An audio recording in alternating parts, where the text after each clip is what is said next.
Oh, welcome to VOSD Esoteric here live with you. A brand new edition of the show. Live coverage here, Esoteric coming to you here. A brand new edition of the show. All right, late May edition, late night. I know it's a little late, but we're going to make it. We are still good to go. All right, let's get the show on the way, guys. We're going to be right back. Let's do some commercial. I will be right back with you to get the show on the way. Hi, Records. If I show you love, you show me love. Love, love, love like love. If I show you love, you show me love. Love, love, love like love.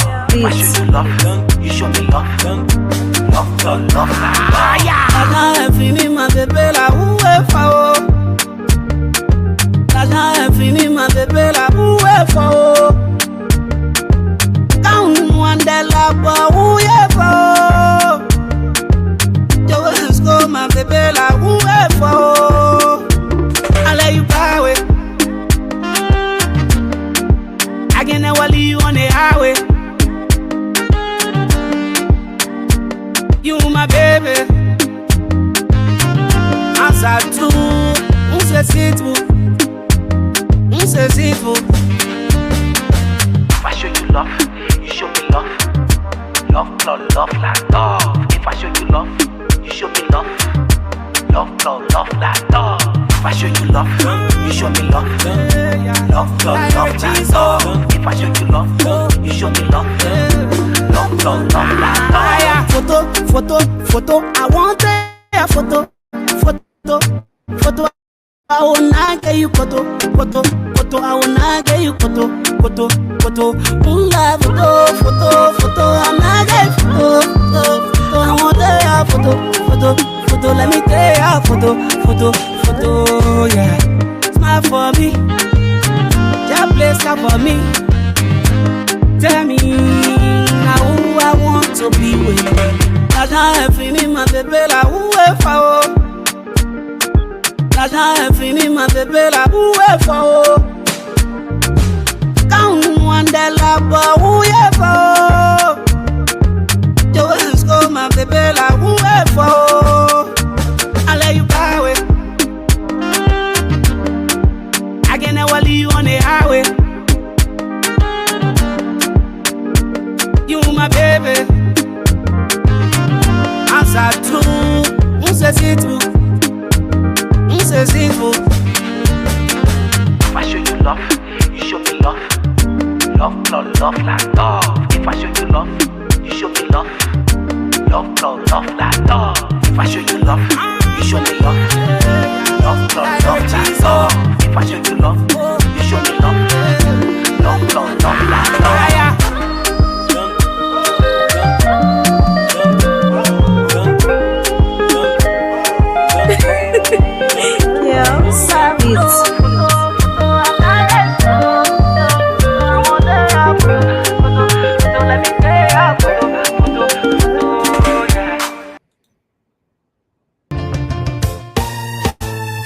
My people, where you at? Wake up from your slumber, stop sleeping. Wave your hands.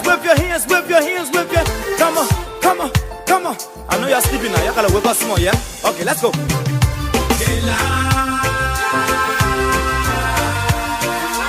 people fool us.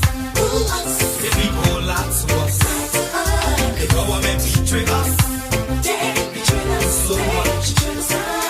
I said they lie. The people fool us, the people lie to us. The government betray us. They can lie, they can steal, they go knock the ball. I said we tired with their lies. We tired with their promises that led us to all our damages. We tired with their speech they preach in D and now unique they deceive us. The thing we saw it frustrate us. So why can't you lie? Why can't you steal? Why can't you allow the citizens to grieve? You see, we just tell you. That's why we voted you. But you fool us, you screw us, you use us and later on abuse us. So why? The government should lie. Why? But that's the question that we ask. They lie. The people fool us. The people lie to us. The government betray us. They betray us so much. I said they lie. The people fool us, so the people lie to us. The government betray us. They can lie, they can steal, they go knock the corrupt. I said no one to trust. My people, no one to hope on. Nobody. My hope that I have been broken. I'm telling you, brother. So where are the schools? Where are the roads? Where are the jobs that they say they could afford? But they're too selfish. The people tired with their rhetoric. People tired, they tired. You see the reason why we ask why the government betray. They have enough of time, but yeah, then instead they delay. People suffer. No work, but people crying for hunger. Look at. Your vision and your mission, your intention to the nation, they poor.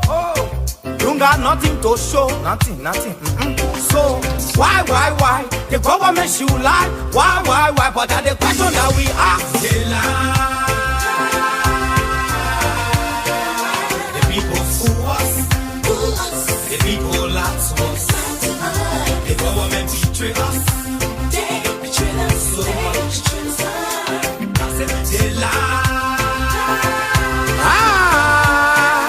The people fool us, so the people lie to us. The government betray us. They can lie, they can steal, they go knock the corrupt.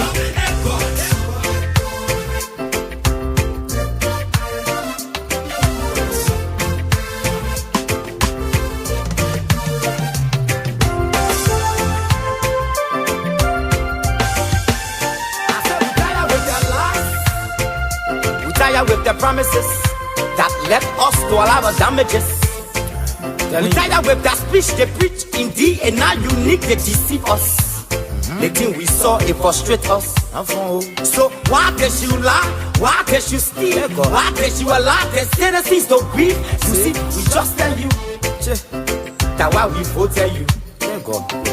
But you fool us, you screw us, you use us and later on abuse us. So why? The government should lie. Why? But that's the question that we ask.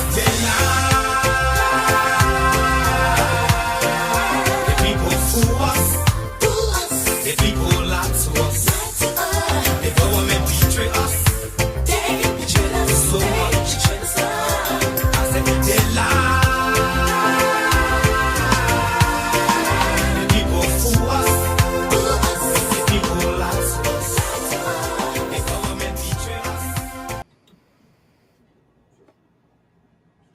I know real sick a long time. The record, mash up the place.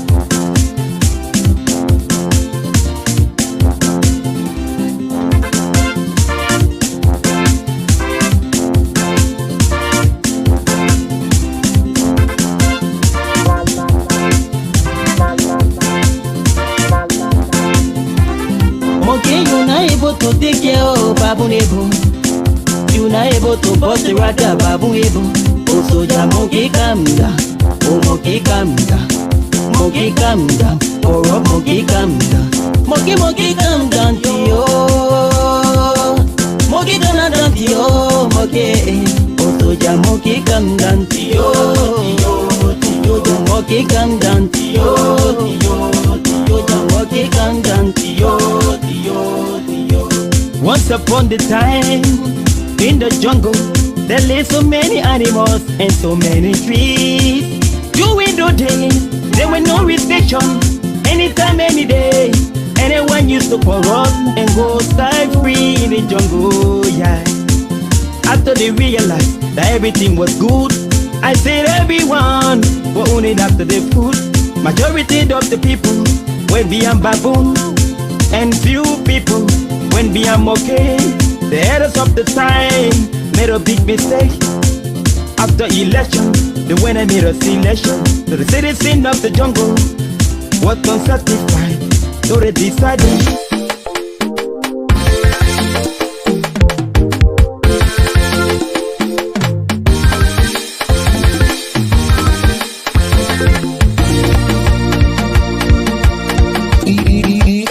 Sandy on the beat.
All right, ladies and gentlemen, let's get the ball rolling here. Let's see.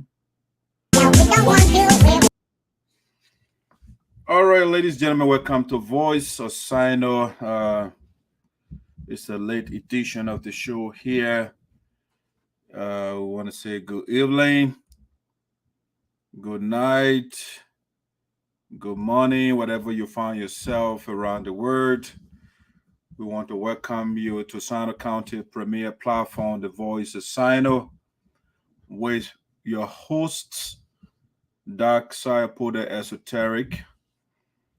Please subscribe to our YouTube page. It's on YouTube. Is Voice of Sinoe in the Diaspora of Voice of Sinoe.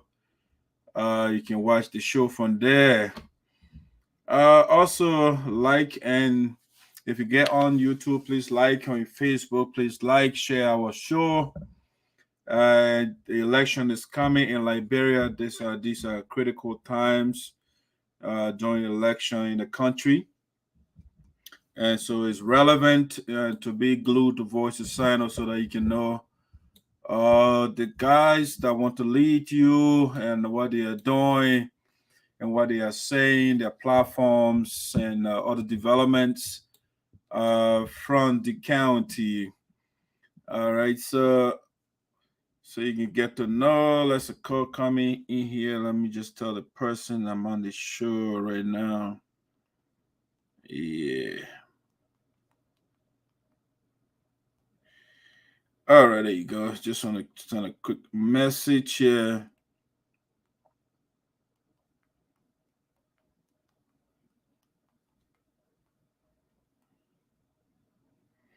All right, let's see. Let's get. Just wanted to get a quick heads up to. All right, guys. So let's get down to business here. You guys can always let me check my sound here. All right, guys. So let's get down to business here. All right, just to make sure my sound is good. Okay, whoever is following, those of you that are following, please share the show. If you comment, we're going to recognize you. Other than that, I can see you. I can want to see the number of people that are following from my end here. All right. So welcome to the show. Let me get to business here. get you a 2 hours, max 2 hour, 1 hour, 30 minutes minimum. I'll be out of here. All right, let's get going here with the show. Yep. Welcome to Voice of Sinoe. Yeah, let me get quickly to that's a tradition on the show. We do birthday shout outs to people, our followers, our friends, people that celebrated a big day. We tend to do a shout out to them. So I saw at least one person so far from my end, and he's my good friend. And so I just want to start the show with him, my man Donald Richards celebrated, or he's celebrating his birthday today. Today is the birthday, the 23rd of January 2023. It's the birthday of my friend and brother, Donald Richards, celebrating his 21st birthday today, 23rd. I'm not quite sure, but yeah, it's the brother here. He's a very good brother from Sinoe County. He celebrated his birthday today. So I want to do a shout out to Donald Richards, the man looking good, sharp. He's a block boy, he's not only a block boy, but he's good in the brain.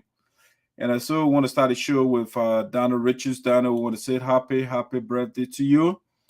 Wish you many, many more happy returns. Donald Richie is I like young people that are smart, that are intelligent. Some people that tend to be intimidated by people that know stuff. But people that know stuff, they impress me. And I saw Donald Richie is one of those young guys, highly educated guy, and he's still in the search of knowledge, which is a pretty good thing. We have had a series of discussion or debates on Facebook, and Donald Richie is one of the guys that I like to engage because he discusses the issue. He leaves out personal attacks. Like other my children of Sinoe County, I'm still trying to build in how to do intellectual debates, the culture of good debates, to know how we do it or people do it around the world. It's not by casting expressions upon people that do not agree with you. They not only do that if you have a better argument. I mean, you can concede if somebody makes a better argument than you, or if the person disagrees with you. It doesn't require, invectives, cursing at the person and the whole generation and stuff like that. So I've been trying to build my children of Sinoe County, and Donald Rich is one of those guys who has imbibed, the civil style of having discussion. I like his sense of humor. He's a funny guy. You throw some a little jest here and there during discussions and stuff like that. I mean, he writes prolifically as well.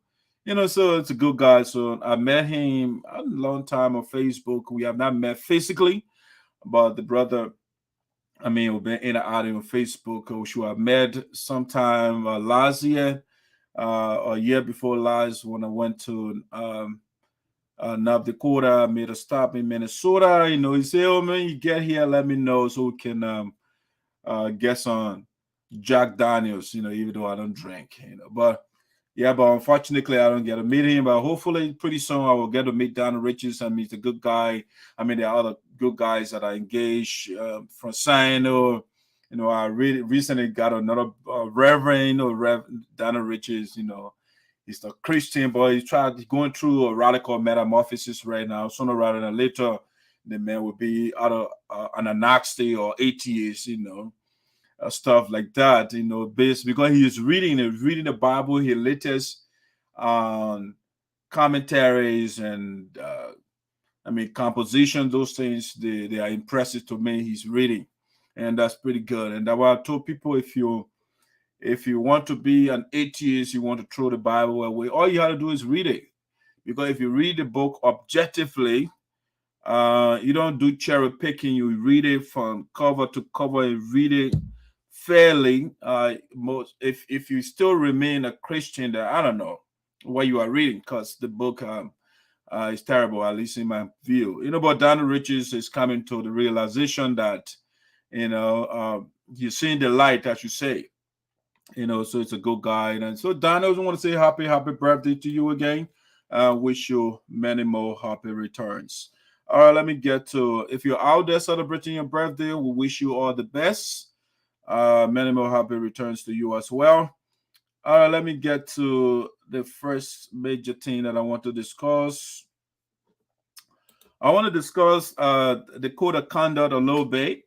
Again, the election time in Liberia, and people will be doing the wrong things. We'll have all these different documents that we write, our leaders, they write, they wrote those documents, and people, for whatever reason, the documents are not being obeyed. So if you write the rules and the laws and you are not following it, then it defeats the purpose of why you wasted your time to write it in the first place. And so the code of conduct is one of the documents that is used in Liberia to checkmate public officials, those that work within the confines of the government in the public domain, basically. So, but it seems to be certain people, if not all, they are not obeying the code of conduct. The code of conduct is not being obeyed. As we speak right now, we are seeing would-be candidates, aspirant, as you say. People are crisscrossing the various counties right now. Like this is Sinoe County, and people are going from town to town, district to district. Some are dividing back of rice, so some are building makeshift structures in the county right now, or all across the country. But it's kind of weird though. People are doing all these things, especially those that are still in public offices. The law is clear. The code of conduct, it tells you specifically what to do and what not to do. All right. And so Sinoe County, I want people, when you are coming to become a lawmaker for me, or for the people of Liberia and for the people of Sinoe County, then I want you to follow the current law or laws. Because if you are not following the current law, and then you say you want to become a lawmaker to bring reforms, then I don't know. Because if you are not obeying the current laws and you are coming to be a lawmaker, then something is not right there. Okay? So I've seen people in my county and whole public offices right now, and for whatever reason, they are not obeying the code of conduct that was put in place. Okay, so what I want to do is to just go briefly through the code of conduct, so that you can see it. I will point out some aspirants in my county, people that want to be lawmakers in my county that flagrantly, blatantly, they are violating the code of conduct. As a matter of fact, they have already violated the code of conduct. And so there's a red flag, at least to me. Because if you are not obeying the laws on the books, and you are telling me you want to bring reform, you're trying to change things in the country, then I don't want to believe you when you get in that office, you're going to actually be true to what you are telling me. All right, because they say charity begins at home and ends abroad, right? All right, the child, you're gonna see when somebody is ethical, when the person means well. You can see at least from the beginning. But if you see all these different disconnects, then something is wrong somewhere. So let me share the code of conduct with you, and so that you can see it. I think at least two persons are in breach of the code of conduct already. All right. So let me share this document with you. All right, let me share. Good, very good. Let me see. Look at it from this angle. And I'm gonna minimize myself so that you can see what I'm talking about. No, the wrong one. Let me go this angle. All right, let me make it bigger for you or for us so we can look at the code of conduct here. Let me view it from this angle. I will zoom in a little bit more so that you can see what I'm talking about. I'll make it full size. Okay. All right, so this is the code of conduct, right?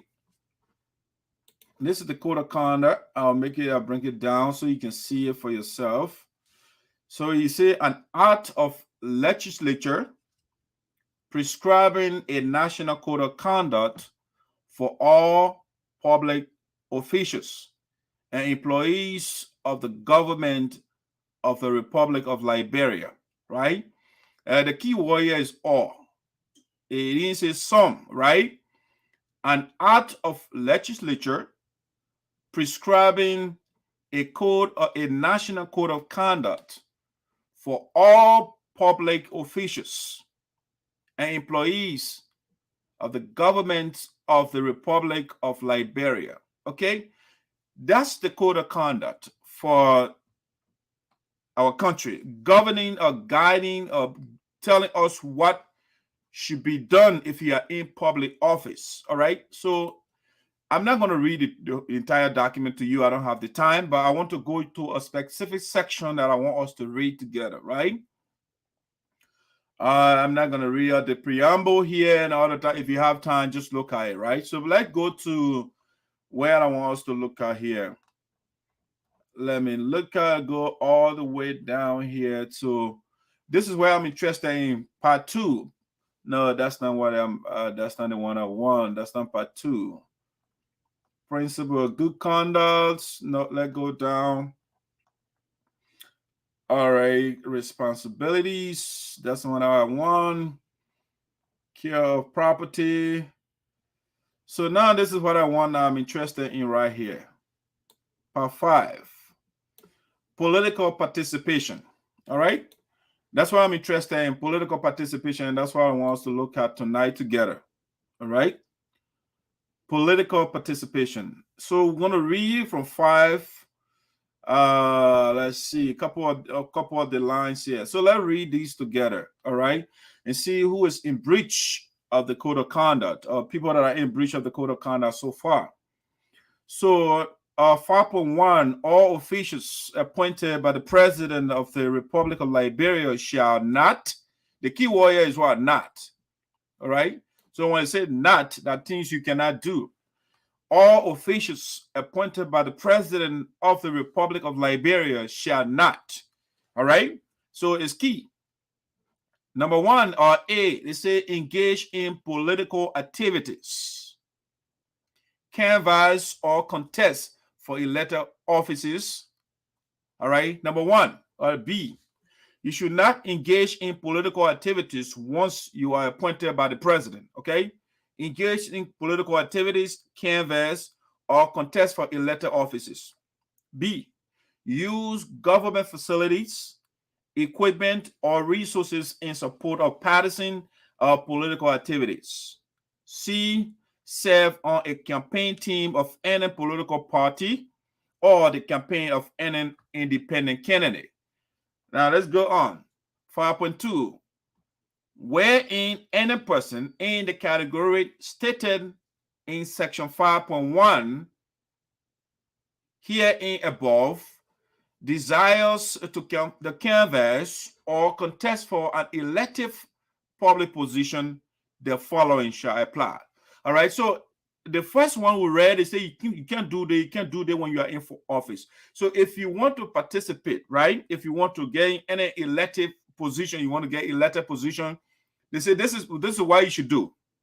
Wherein any person in the category stated in section 5.1 herein above desires to canvass or contest for an elected public office, the following shall apply. Okay, this is what will happen. That's supposed to happen. A, Any minister, let's look at that. It's very interesting, right? Any minister, deputy minister,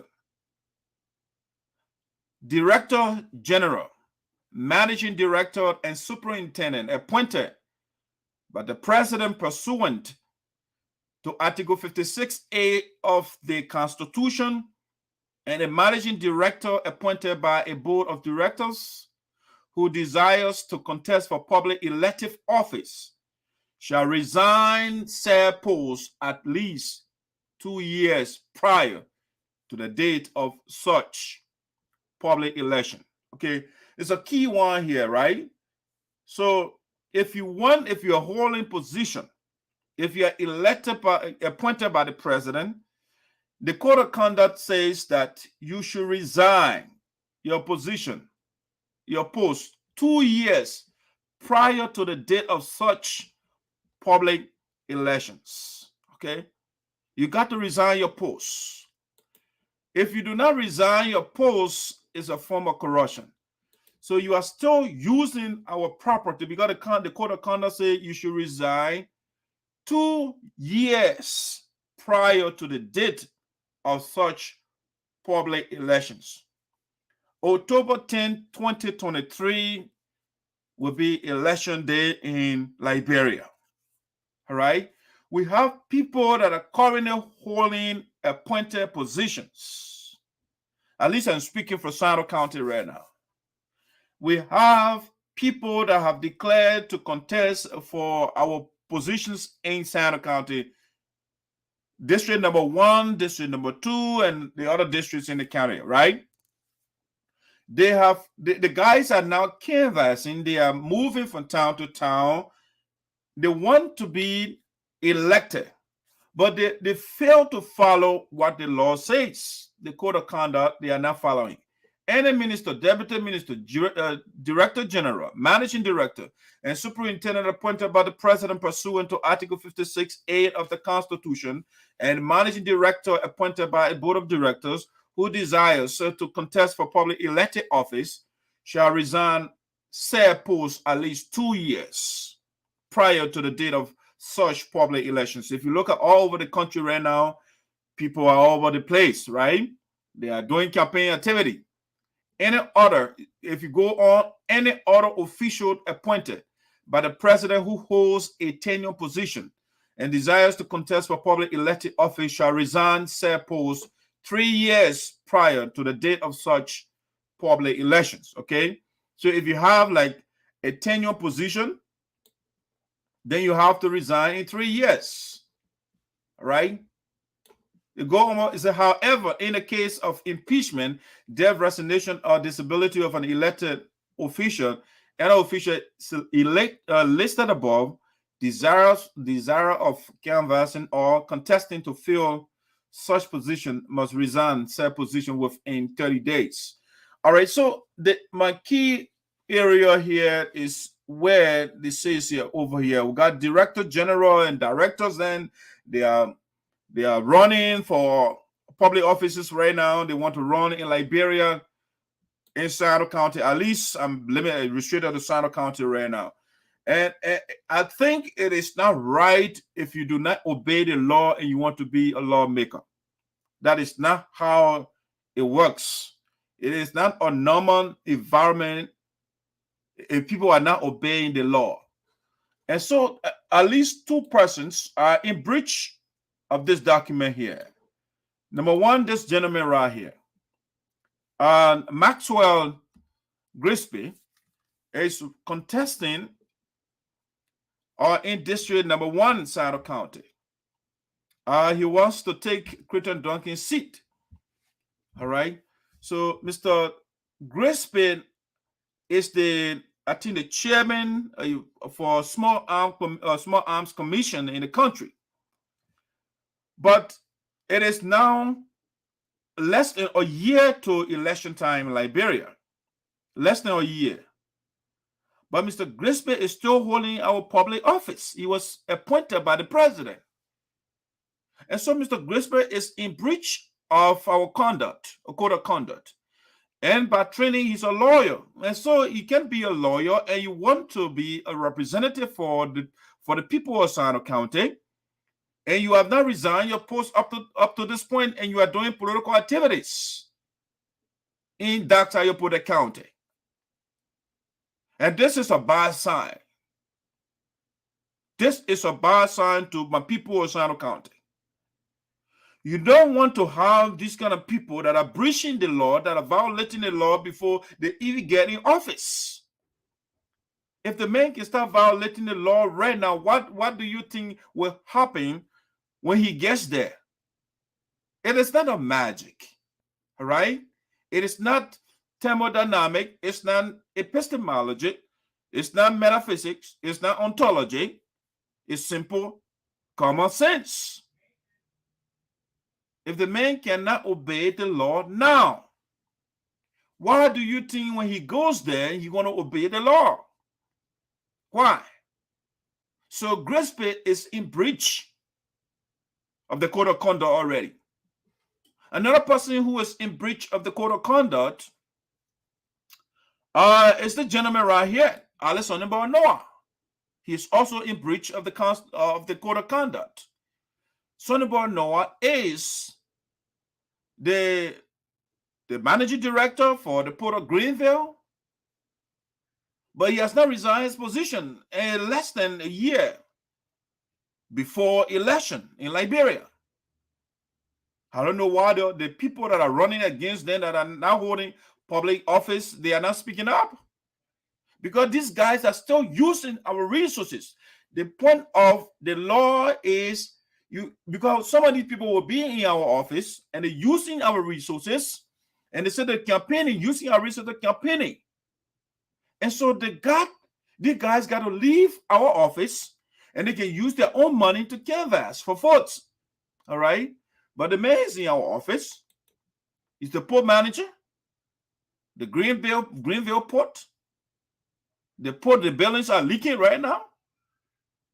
The man been there less than 4 years. He got almost 7 houses for himself. But the building, the place he's leading right now, if you see the port of Greenville, it's a total mess. It's a total mess. And the man is in breach of the code of conduct. Sonnyboy Noah got to resign. Just the same way Grigsby got to resign. All those that are holding public positions. I think this guy too is in breach of the code of conduct because he is the labor commissioner of Sinoe. All right. So Christian Tababo. Tababo is also in breach of the code of conduct. He was appointed by the president. And so you are already seeing these people that want to be your leaders, they are not following the law. And that's a problem right there. If you want to be a lawmaker and you are not following the law, it's a huge, gigantic, ginormous problem already. So the people of Sinoe County, you have to open your eyes. And by eyes, not just the physical ones. You have to open your mind's eye. You have to start thinking right now because you can see all the missteps already from the beginning. The guys are not following the laws. They are not obeying the code of conduct. They are using your money to buy your votes. They got to, what the law will put in place so that you can be using public resources to run for office. The Port of Greenville has vehicles. Some of the guys are using the Port of Greenville public resources or vehicles to campaign. And so you got to leave our office, turn all our properties over, and then you can do your own thing. That's what the law will put in place. But unfortunately, the guys are in breach of the law. So it's up to you. There's Sonnyboy Noah. And this is Maxwell Grigsby. And Grigsby is already in battle.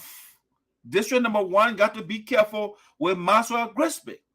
And the reason is You see, the alignment of somebody tells you where the person is headed.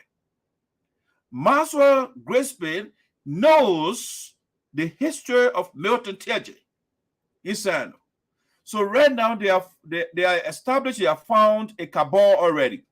So you have Maxwell Grigsby, you got this other guy right here. Let me put his picture here. Reverend Kolo, this guy right here. All right. They are apologists of Teahjay. They established a team already. So Kolo, this man, Reverend Kolo, and Maxwell Grigsby, they call themselves Team Teahjay. Okay. So you can see it's not Team Sinoe, right? It's Team Milton Teahjay. So they are coming to serve Milton Teahjay. They are coming to be stooges of Milton Teahjay, even though Milton Teahjay is not going back in the Senate. No, he's not going back in the Senate. Given all the variables we are looking at right now in Sinoe County, Milton Teahjay is not going back. However, Maxwell Grigsby he sees Milton Teahjay as his godfather.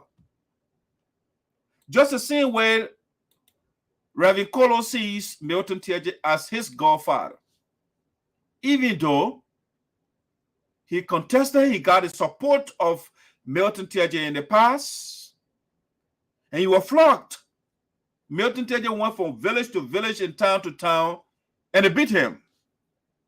All the candidates that Milton Teahjay supported, from Joseph Boykan to the likes of Otello Kolo and not Otello Kolo Kojo, all right? Otello Nambe Kojo and Reverend Kolo, all the guys that Milton Teahjay supported in Sinoe County, they were all flogged. They were beaten. But yet, Reverend Kolo says, his ticket to the Capitol building is Milton Teahjay. All right? The man that was declared guilty for corruption. That's the man who is the ticket. Milton Teahjay is the visa for Reverend Kolo to go to the Capitol building. All right? And some of these guys, they are already violating the code of conduct. Grigsby Tribal Labor Commissioner, he has not resigned his post. So he is in breach of the code of conduct. Sonnyboy Noah has not resigned his post. He is in breach of the code of conduct. Maxwell Grigsby is in breach. He has not resigned. He's in breach of the code of conduct. All right. So the people of Sinoe County, you got to watch out for these guys. It's up to you. If you want to elect people, vote for people, canvass for people that are already in breach of the law, it is totally up to you. But the people cannot tell you, say they come and make laws to change your lives, and then they are also violating the laws on the books. All right? So it's up to you to vote for these guys. But I will not encourage you. District number 1, Maxwell Grigsby, the guy who picture on the screen, is not your choice. Number 1, I told you already, he has violated the law. He's a lawyer. He's violating the law. And number 2, he sees nothing wrong with the tribalism, the corruption, the denying students scholarship and those things, and denying people jobs and running propaganda against the citizens of Sinoe County. All those things that Milton Teahjay is doing, Maxwell Grigsby says it's okay. So he got Team Teahjay. It's not Team Sinoe County. It's not Team District number 1. It's not Team District number 3. It's not Team District number 2. It's Team Teahjay. And so these guys, they are coming to serve the interests of their political goal, which is Milton Teahjay. And Milton Teahjay is on his way out from the Senate, because for 9 years, Milton Teahjay has not given you one bill, at least that passed into law. Not one. Milton Teahjay himself was at the Amwenwulu Forum the other day in Greenville, and he listed over 20 bills that did not pass into law. None of them. He himself, I sponsored the one and then passed into law. I sponsored the one and it's failed. And these are the people that this is the man that Maxwell Grigsby said, that's my man. I'm forming a team with him. And not team with Mama Sinoe County. All right? So you have to be careful with these guys. It's wrong already. They are in the wrong, they are proceeding wrongly already. The same way Sonnyboy Noah has not resigned his post. So he proceeded erroneously already. He's wrong already. He's wrong. He's the wrong guy for you already. Using your port vehicles and using your resources to say he put in Z over 4 firehouses so you can vote for him. That's your resources the man using. If he resigns and then he don't hear a thing, nobody going to talk. But we have every right now to conjecture that Sonnyboy Noah is using the port resources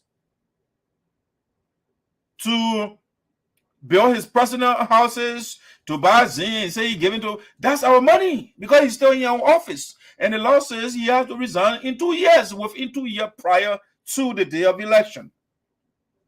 And so Sonnyboy Noah is not the right person. And I'll tell you again, Christmas Bible also is not the right person for you. All right? So that's it for you. If you want to vote for them, it's up to you. I don't know what college are with, and they are not speaking on these things.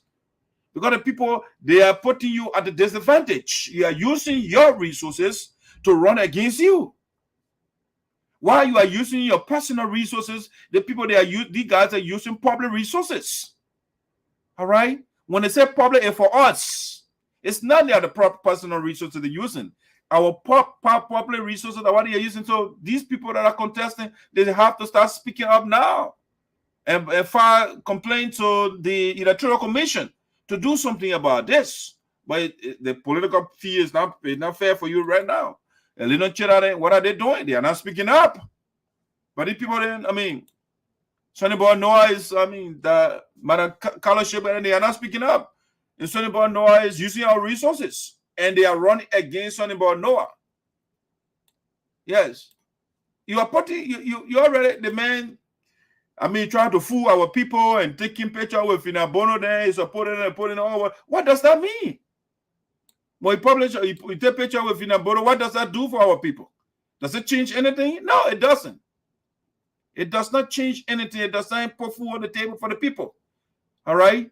So this thing they will do all these different political tricks, and they will put Jawia, you put Jawia and what you call the vice president picture on his campaign vehicle. Or if you like, our vehicle. Because we don't know whose vehicle you're using right now. All right? So you're using our vehicles, and you're trying to use the popularity of the vice president and the president to lure our people, to harvest our votes, to fool our people so they can vote for him. All right? And so these are the tricks. The guys are not honest already. They are not honest, and you got to be careful. And they are opponent, they are quiet, they're looking at the guys. The man is not already he treating you wrong already. You're not the right person. It's clear. It is clear that Sonnyboy Noah is not coming for you to help the people. He's just there for himself, trying to fool the people with Finabono. What is Finabono doing for the people of Zarzar, for the people of Basin Town, for the people of Wakaba? What is Finabono doing for us, for which you are taking pictures all over the place and your guys are using it as a campaign to? What it means to get the president, protocol person, and taking picture and they all over the place? Is that a way to fool our people to get? No, it is not an idea. That is not a platform to show Finabono to us, or to put the president, the vice president on the Port of Greenville vehicle. You're using our port vehicle, you're using it as your campaign vehicle, but the people are not talking. He has not resigned. So we have every right to say something about Noah is using our resources. All right? He put Jawia picture on there to fool us. And it's not going to fool. Once I am here, we'll open our people's eyes Don't be fooled by pictures. Picture for a candidate is not a platform. All right. He trying to put in front George Weah. George Weah went to Sinoe the other time. How long has it been? A year in the broke ground for hospital. Have you seen your black been laid in Sinoe? Nothing. What has Jewel Howard Taylor, what has she done for Sinoe County? For we Sonnyboy, no one is using these people as a way to fool our people. What is Jewel Howard Taylor doing for Sinoe County? Nothing. As a matter of fact, how can somebody say, I mean, they love Liberia, they love Sinoe, they love District Number 3, but they're using Jewel Howard Taylor as a campaign too. You know what Jewel Howard Taylor is? She is inseparable from her husband. You know what Charles Taylor did to Liberia? Jewel Howard Taylor did not go against her husband. The 250,000 persons that died, Jewel Howard Taylor has not shown any regret. She has not shown any regret. She has not condemned her husband's action. No. Go look online. She's supporting the man. That's what she's doing. So she supported murder and mayhem that went on in the country. But Sonnyboy know using Jewel Howard Taylor to come for our people to vote. Using it as a campaign tool. Knowing the history of Jewel Howard Taylor and her husband in the country. Just recently, they went to the party headquarters. She says she is the head, the standard bearer for Charter Party. You know, Charter Rebel Group, NPFL, later on they turned it to a political party, and she is the head. So she supports everything that Charles Taylor did in Liberia. But Sonnyboy know using the woman, you know, trying to fool our people. So the guy has everything wrong. He refused to resign for our position. The port of Greenville is a mess right now, but he got mansions all over the place. And he tried to fool all with Vinabono, with Jewel Howard Taylor, with George Weah. And after 6 years, we can't see anything in Sinoe County that going on. So you got to do a better job, Sonnyboy. Where is your platform? What are you running on? That's all we want to see. So Sonnyboy, no, I should not fool you. A broke guy yesterday is now having all these vehicles and personal mansions all over the place. But then they'll point finger at people, oh, they don't want to pay you government a long time. Okay, how is it that you've been there for 2 years and you get all these mansions for yourself all over the place? Is that corruption? Is this how you show good leadership?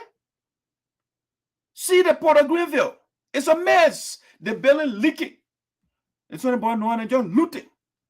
He refused to leave our office. He has not resigned. All right, so guys, it's up to you. The people are signing up. If you want something about noise, it's up to you. But I will tell you guys, I'm not here for friendship and whatever shit. When it is wrong, we want to say it's wrong. Okay? It's not about no one and the thing that I'm praying for them that while we're getting votes. You rub chalk on your face. No, this is not chopping it. Sell your ideas. Tell us what you want to do for us. It's not rubbing chalk and the old man give you chicken. How many chicken? You are not eating chicken before? They put chalk on your face. What are the ideas? I don't know what's on about Noah and no guys that are running what they are selling to our people. Nothing. They go from village to village. The people sing for them and say, you don't hear anything, any idea being articulated. Nothing. What they want to do. And the old man say, oh, I get a blessing, but what the old man do, they can't get a blessing. What they got to give to somebody else? Get a blessing to yourself and change your position. Your starter. You're not going to take it from give it to somebody who already looted from you. I don't understand so many people, our people sometimes. If you have the blessing, why can't you bestow the blessing upon yourself and change your starter? You got to give it to somebody else. Why? Bless yourself first. Change your economic condition. If the truck can actually work, it doesn't work. It's only about no one over there fooling our people. All of that. Creighton Duncan and all. They did praying for Creighton Duncan was saving. They may about to be jobless. Our mother, why are you praying for Creighton Duncan? What are you praying for? For the man to get 12% in companies that he carried to the county? and your condition, why you can't pray for yourself? And that's why I don't understand religious people.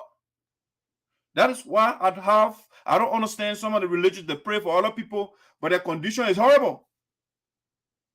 What can you tell your God to improve your condition? You have to pray for another man to go to the Capitol building to improve your life. Why you can do it? You can ask God to send yourself there or give you the blessings that you're giving to another person. And President Duncan Bear over there are people from 1847. No breach inside the county. The man got a company over there. I mean, they taking all the logs and they can't build bridge. And you walking on those stakes, those rackety stuff inside the county. And they said, Creighton Duncan means well for us. Look at the man, look at the bridge. And that is in the heart of Greenville. You see over there, it's not in the jungle. It's in the heart of Greenville, the capital city. I play Creighton Duncan walking on those stakes. I showed the whole city to you other day when my last show. The trucks, the company that Creighton Duncan and carry over there, all they do is to loot the logs and they leave the roads the way they made it. Nothing changing. And Creighton Duncan ain't got to walk on those things. After I get him a 12% from the company, so I mean, we'll leave the people roads like that. No school, no health care. We can't advocate for anything. When we are sick, we'll fly out of the country. That's what we're going to do. I said, so y'all keep praying for Creighton Duncan so their children life can be better. So your children can still be in the same position.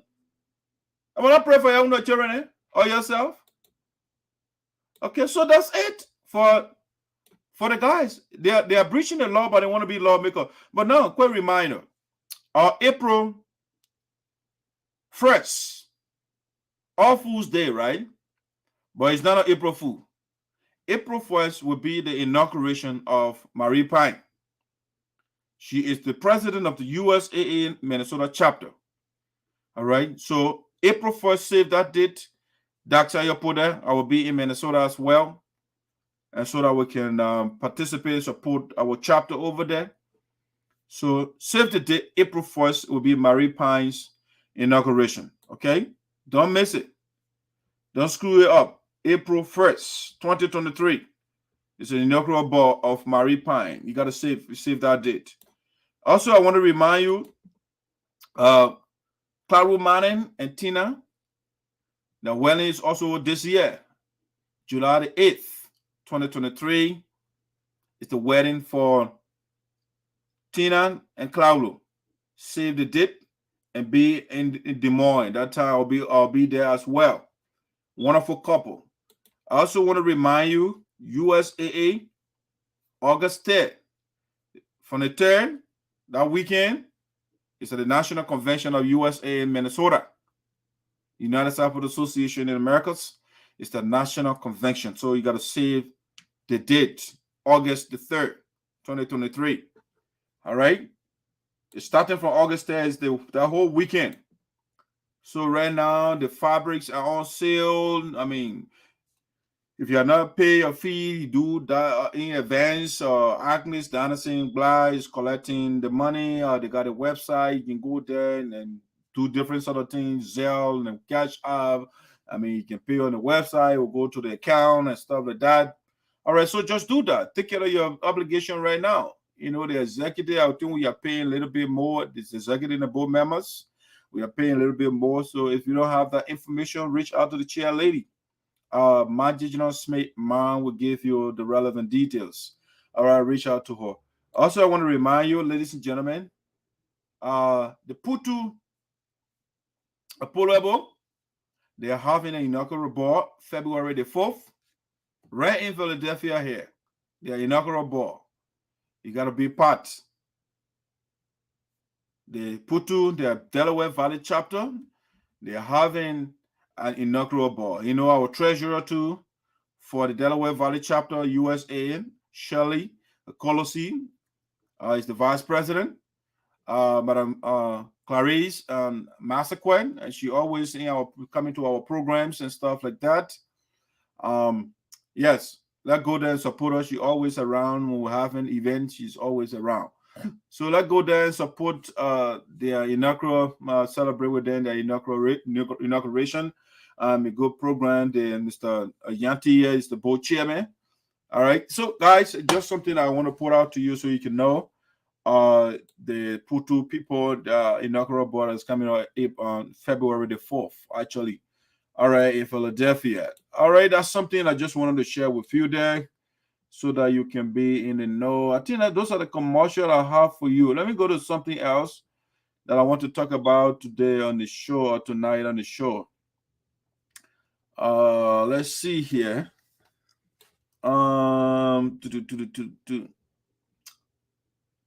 What the next thing I want to talk about here? Okay, let's do guys. You're gonna share the show for us, please. Please do so. If you are following, you share the link for us. I share with you, so please share it for us too. All right, another one that I want to talk about here is let me stop the screen sharing over there, and I want to share this breaking news with you, so that you can know what's obtaining. I'll be right back.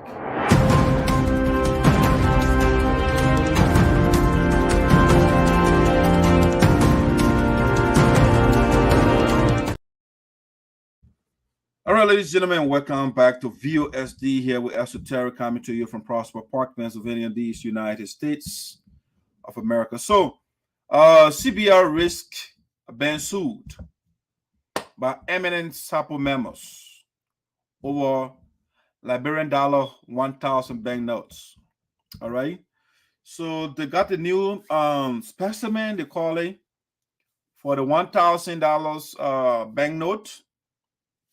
They put the specimen in circulation for people to see. It was out there the other time.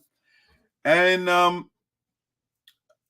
the Constitution is clear that all citizens are equal before the law, right? Everyone is equal before the law. Nobody is above and nobody is beneath. All right. So the problem that the Eminent Sarpo sons and daughters in Sinoe or in Liberia they have with the new banknote is that the CBL, the Central Bank of Liberia, they listed all the tribes, the ethnic groups, as you say. I like that word before better than tribe, right?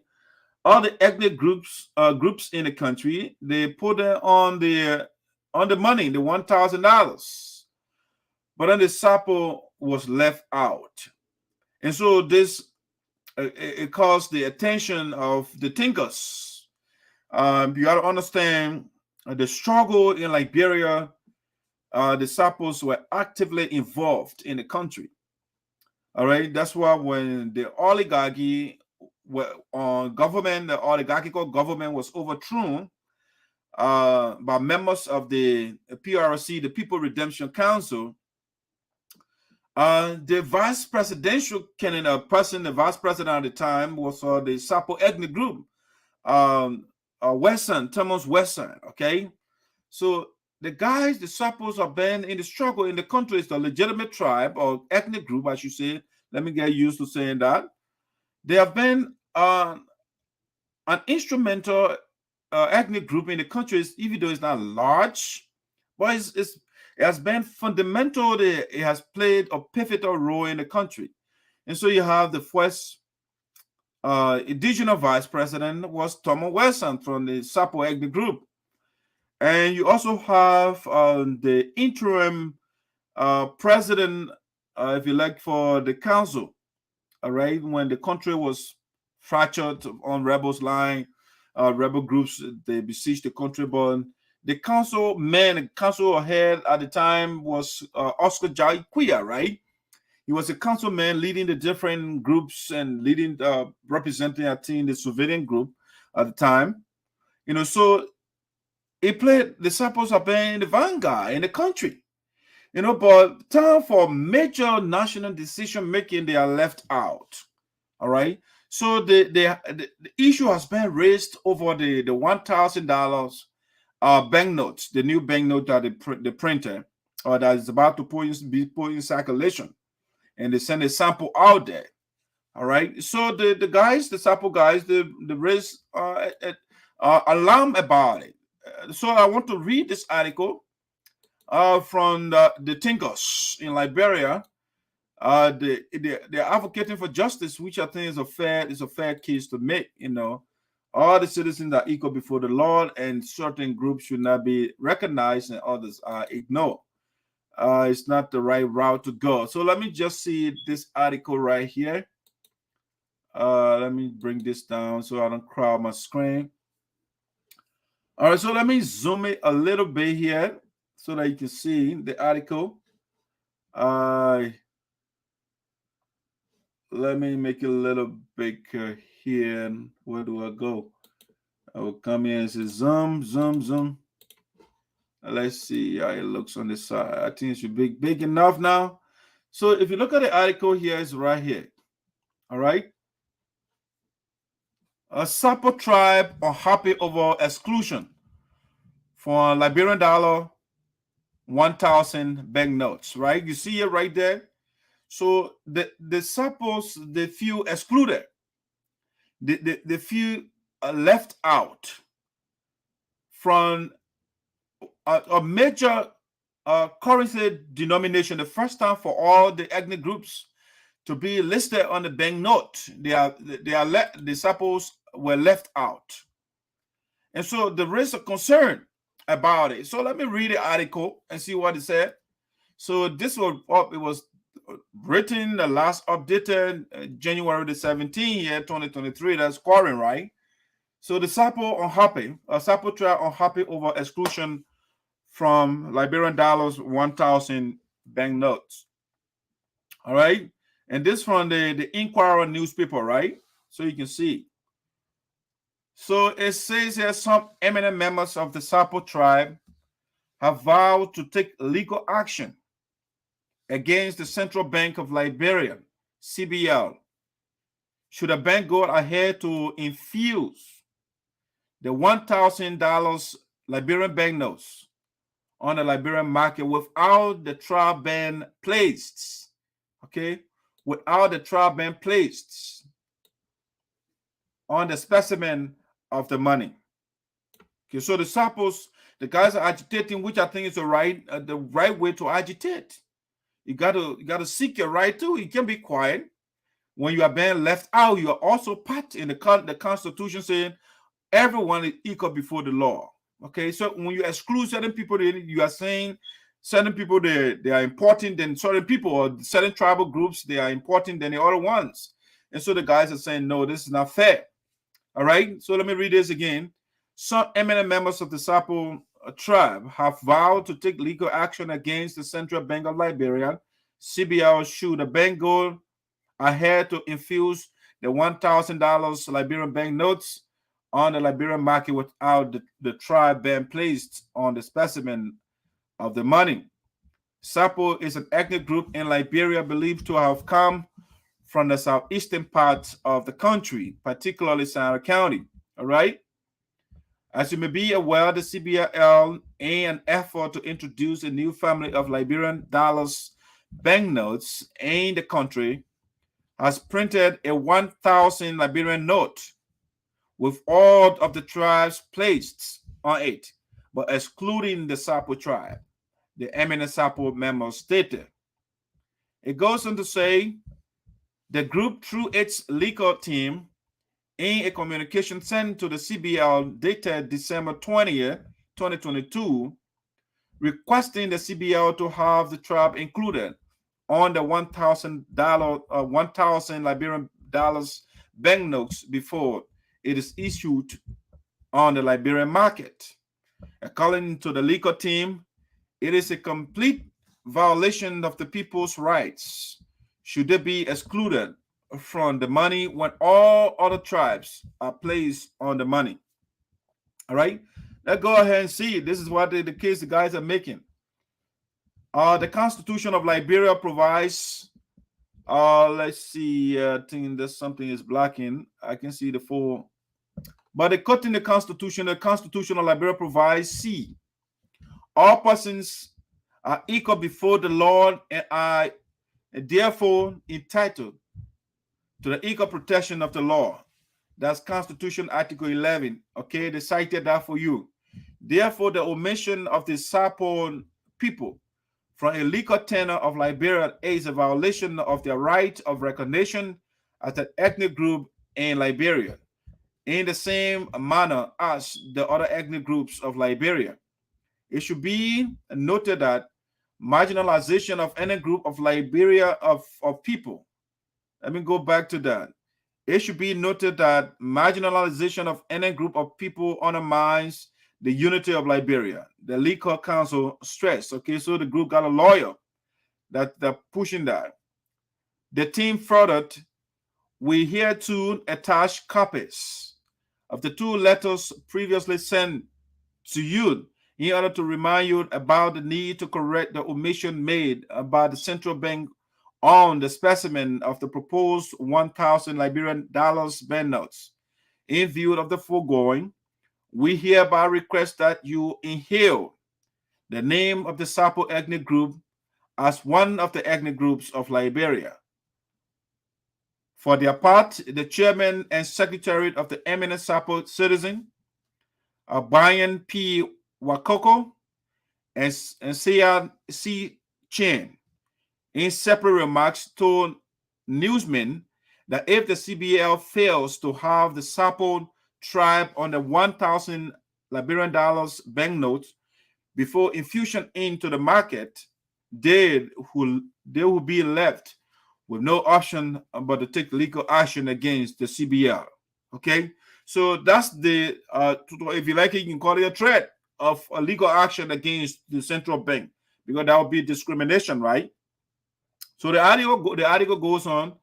According to, let me see something here. It goes on to say, according to the 2 men, they have written the executive governor of the CBL, Aloysius Talu, several communications concerning their plights, but have proved futile. Something they said is prompting their legal actions. So they wrote the central bank governor, right? The executive governor, they wrote him, Aloysius Talu, to make the correction, but no result. He has not listened to the people. Both Wakoko and Chien believe that histories are not stagnant, but dynamic, and left with men as time evolving to change the course of histories, grounded on evidence and unfolding. Adding, it is in view of the foregoing that they are seeking a modification to the newly 1,000 banknote being printed, or an amendment to reflect the true tribal representation of the nation. There's a quote here from the group. As a consequence of the aforementioned, Honorable Governor, we, the Eminent Sarpo citizens, request your honorable office to kindly and hastily adjust the human specimen of 16 to 17 on the 1,000 banknotes, being advertised to vividly picture or embody the true demographic they pay note. Okay, so they are making the case now. They put on the new denomination. They put 16 tribes, okay, or ethnic groups, 16, and the guys are saying no, it's 17. All right, even the 2008 census carried that, and the I think what's the Centennial speaker one time, he also brought that statistic up and all of that. So the Sarpos are part of the ethnic groups in the country. 17, we don't have 16 anymore. But the guys are saying that the correction should be made, but the governor has not, the bank has not responded to what they are saying. So therefore, they are pledging or they are threatening legal action. The pair noted they voiced the decision or action of the Central Bank of Liberia has all the ingredients to isolate, marginalize, and exclude the Sarpo people from national artifacts or symbols, and completely erase us from the history of Liberia. We have raised concerns about this grave precedents and its corresponding stressful and depressing impact on the lives of our people, which, if not addressed, could obscure our cultural identity and jeopardize our status as an ethnic group in Liberia. That is so true, because you are excluding them. You don't want to put them on a national symbol. All right. Meanwhile, the group stressed that they are not prepared to take this issue lightly, because according to them, it has the propensity to obscure their identity and jeopardize their status as an ethnic group in Liberia. Thus, in given the gravity of this matter, they will consider all actions or all options, including legal action, to maintain the cultural and bond identity of the Sarpo ethnic group of Liberia.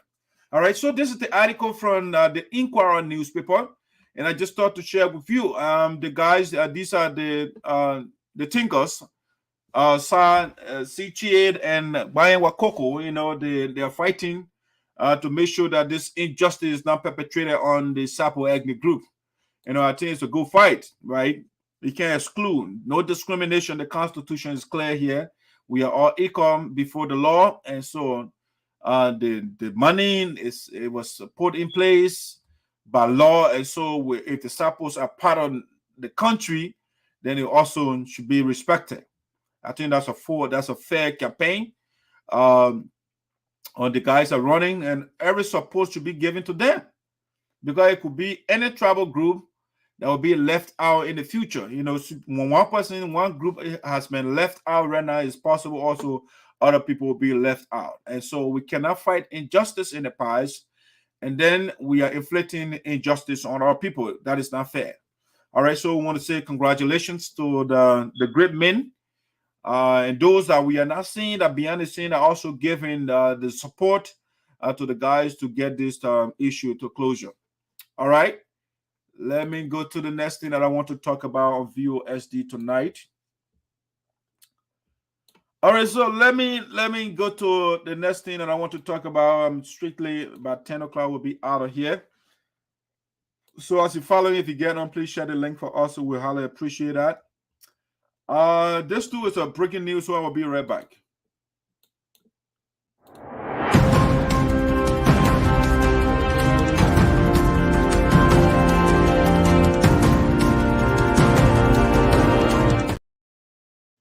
All right, ladies and gentlemen, welcome back to VOSD. Here with ESOTERIC, coming to you from Prosper Park, Pennsylvania, in these United States of America. So the political heat is building up in Sinoe County, as it is in other parts of the country and other counties in the country, right? And so the number of candidates, would-be candidates, is growing every day. The number of candidates is growing every day in Sinoe County. All right. So recently, another son of Sinoe County by the name of Teah Jardia, he left the United States and traveled to Liberia. He went all the way to Sinoe County to make his intention known to the citizens of the district that he wants to run. All right. So Mr. Teah Jardia went there and he received a rousing welcome in Namapo. All right. You know, every politician you need a base, right? You need your base. Your base is where you are from. You know, just in America, you got the red state and the blue states, and you have the swing states, right? So Mr. Jardia, he said, no, I need a political base. So he wants to run in District Number 1, Sinoe County, the district that is a gold mine for critter dunking, right? That's the district that Mr. Teah Jardia wants to run. And so he was in the district recently. And so what I want to do here, I'm going to play some videos to see some of the activities of Mr. Teah Jardia when he went to the county to see the reception. You go Voice of Sinoe here is where you see all the activities from Sinoe County, right? And so I want to play some videos of Mr. Teah Jardia. If you don't know Mr. Jardia, he's right here. Let me show you Mr. Teah Jardia. He was recently in the county right here. He's a resident of Pennsylvania, but he has the ambition which is the right of every citizen of Liberia. And so Mr. Teah Jardia wants to contest. All right. Well-educated guy. He has 2 master's degree. He studied political science and other. So he's well-versed, all right? But it is not, I don't think it's a lack of education in the country. At least when you ask me, the major problem we have in Liberia is the lack of ethical leaders, is the lack of patriotic leaders, people that love the country and that love the people. Because if you love the people, when you are patriotic, you love your country, you wouldn't take the people's money and put it in your personal bank account, or you send it overseas somewhere, or you build personal houses for yourself. So the lack of ethical leaders, the lack of patriotic leaders is the problem we have in the country. You don't have to be formally educated to care for people. So the current leaders or past leaders, a lot of them, they are literally corrupt, they are greedy. And so as a result, they want everything to be for them. And they make the people poor so that the people can come and beg them, and that gives them relevance. All right, it gives them relevance. It makes them feel important. All right, and these are some of the tricks. They give the people crumbs when they go there so the people can keep coming. It gives them prestige. Oh, that man give me that thing. No, instead of opening the doors, the economics door for the people to have access to employment, for people to get quality education, for people to have access to medical. Because if you say you go to the hospital and you are taking care of, why are you going to go to a politician for help? If in the morning you can wake up and go to work, and 2 weeks or every month you get a check without issues, why are you going to go to a politician? You will not go to a politician door. So when they open the country up, these people will not be parasite to them anymore. And so they love this parasitism where the people subsist on them. So when election time, they say, hey, I give you back, all right? So you are obligated to me. You have to cater, you have to vote for me. All right? Because, you'll be, and when somebody gives you something to, you have that conscience and say, you know what? Let me reciprocate, right? That favor. But even though the people are not doing, the politicians are not doing the people favor, right? Because the money that they bring it to you, they are using the bastard it from your national covers. It's your money. Your public, that what the code of conduct said, before you run for office, you got to resign 2 years prior to the date of election, so that you know that the resources you are using is not from public office. All right. When you say public again, it's for you, the people. Yeah, resources they kind of give it to you, then they say you want, so you can vote for them. So Mr. Teah Jardia, he wants to run. Although right now we don't know his full platform as of now, but as time goes by, we want to know the agenda of Mr. Teah Jardia. What is he running on, and why is he the best person for our district number 1, Sinoe County? Why is he better than Joe Jagler, for example? Why is he better than Otello Grigsby? Now, why is he better than Thomas Winston Doe, for example? All the people that I know, like, why is he better than Romeo Quia? And so we want to hear the message. We plan today for him to be here. It's my fault, the show did not start on time because of other engagements. And so next time we're going to schedule Mr. Teah Jardia so that he can come and make the case to the people of Sinoe County why he wants to be our leader. After several years in the United States, and now he wants to be our leader. What are his footprints in district number 1 that he is running?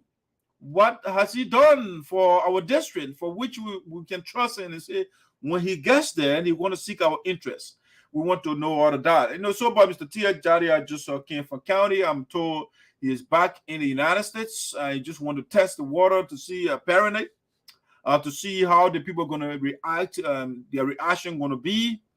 But relatively speaking, for somebody who has been out of the country for 30 years, the recession wasn't bad at all. Relatively speaking, his base turnout, the people in Norpo, because he's from Norpo, right?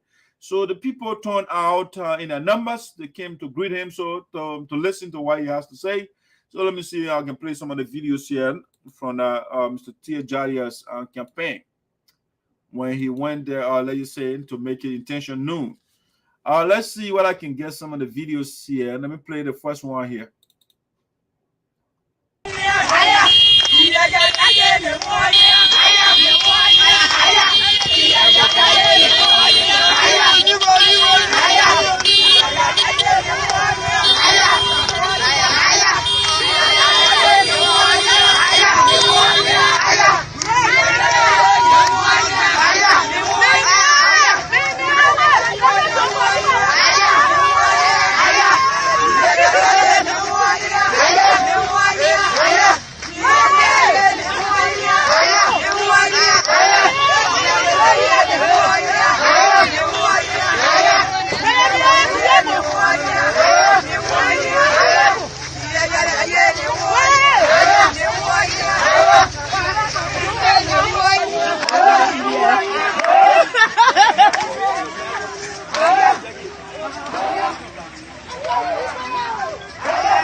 All right, so that's the first video from Mr. Teah Jardia arrival in Mopo.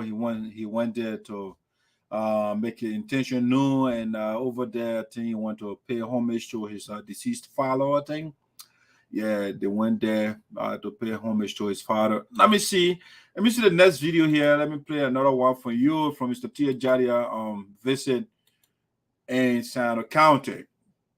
All right, let's see. Let me play another one here.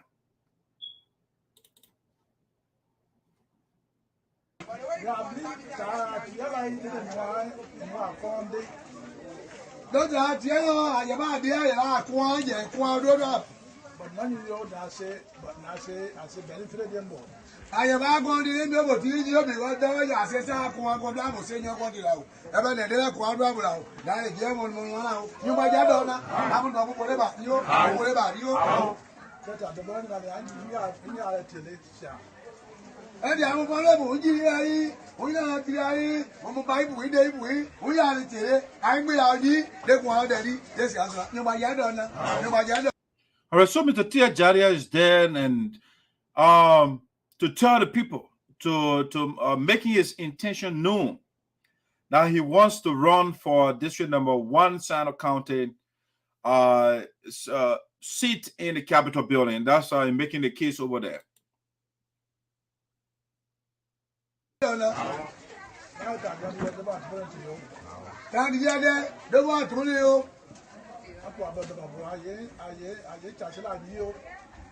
the I'm with I need quality of Guarao. We all do Nayabo Maya Taje. All right, so he has asked the people, you know, I'm here and I want to be your representative, basically. All right, I want you to put your weight behind me. I'll need your vote, in other words, so that I can come and become the lawmaker and change your living condition. Listen to him.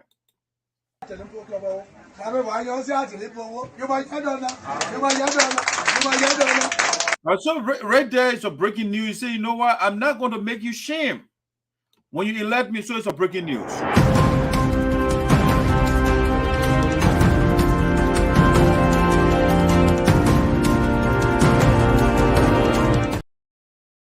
All right, so the breaking news from that statement is Mr. Teah Jardia told the people, I'm not going to make you shame. Or in other words, I am not going to disappoint you should you elect me. All right? So when Mr. Teah Jardia is telling the people, when you elect me, the people of District Number 1, the people of Marpo, when you give me your vote, I'm not going to disappoint you. I'm not going to make you shame in the Capitol building. I'm going to bring the best to the people of District Number 1, Sinoe County. Okay, let's listen to him.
All right, so Mr. Teah Jardia again is making his case and telling the people that he wants to be their leader and all of that. I mean, what I like about what Mr. Teah Jardia did here, you know, our people tend to, when they come from America or wherever they come from, Morovia, they go to our people, they speak English, they speak all these big words, right? Some people are even shy to speak their own language. You know, I think it was Julius Malemu who said, if you want the people to understand what is being said, speak in their language. You know, so I like the fact that Mr. Teah Jardia is speaking the original language, telling the people his intention. That's what it's supposed to be. You can't go there and speak foreign language to your people and speak all the different big words. So I like the simplicity. I like the fact that he spoke the language of the people. That's how it's supposed to be. That's good politics right there. Mr. Teah Jardia is demonstrating good politics. Speak to the people in a language that they can understand. All right? If you are in an environment where the people cannot understand the language, there it's okay to speak the general language that the people will understand. But he is in his town where he was born. So it makes sense to speak the language to the people. I like that, you know?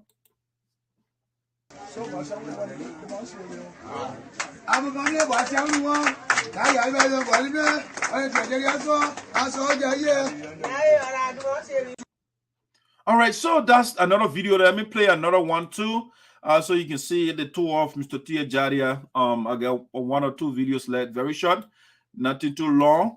Let me play this other video here so you can see this one.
right, that's the arrival of Mr. Teah Jardia and his in Namopo, Sinoe County, Republic of Liberia. He wants to be the representative of the people of District Number 1 to replace Cretan Duncan with currently the lawmaker. So, I mean, the recession wasn't bad for somebody who been out of the country for 30 years. I mean, it wasn't bad at all. It means that Mr. Jardia was relating to the people apparently when he was here.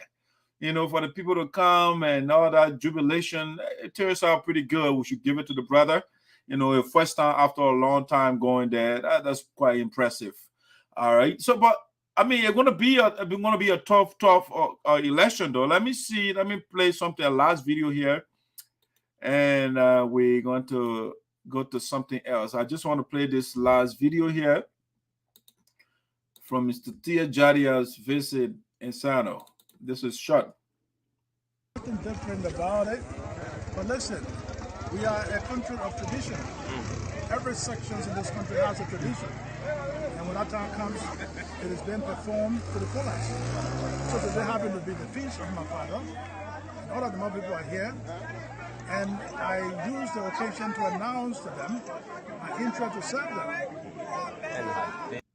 Okay, so he used the occasion to announce his interest to serve the people. Okay, that Mr. Teah Jardia. Received as a Yomopo son to contest it. The response has been maximum, overwhelming, as you can see. People all over this place here want to hear from me. I'm the son of the soil. All right, so the politician, you know, he's telling the people I'm the son of the soil, but who is not the son of the soil? We got other people that are not sons of the soil. All right, but that's the campaign message. He's the son of the soil, and so the people should vote for the son of the soil. But, you know, unfortunately, maybe I'll get some videos where he actually going to articulate his platform or some of the ideas that he wants, things that he wants to do for which he wants to be our lawmaker. All right, so it's all right, democracy, the people will ultimately make the choice. If they want Mr. Teah Jardia, ultimately they will make the call. But as time goes by, ladies and gentlemen, we give you the background. All these candidates, what they have been doing in Sinoe County or in the diaspora. And, you know, I mean, I don't understand. So we'll give you our job here to educate the people, you know. We'll educate the people for sure. But preliminarily, what I can say for sure about Mr. Teah Jardia, let's see. Preliminarily, Mr. Teah Jardia,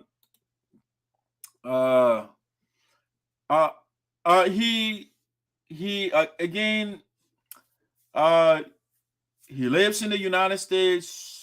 He been here for a long time. He just recently went back home to Liberia to make an intention known to the people. He was a part of the Sarpo Association in the Americas. Since I got involved, at least I've not seen him. I don't know why, but we were told that during the conflict, the 7 years conflict, he was on the board of directors of the USAA, United Sarpo Association. And one of the stories is factual. Now we're going to double check the validity.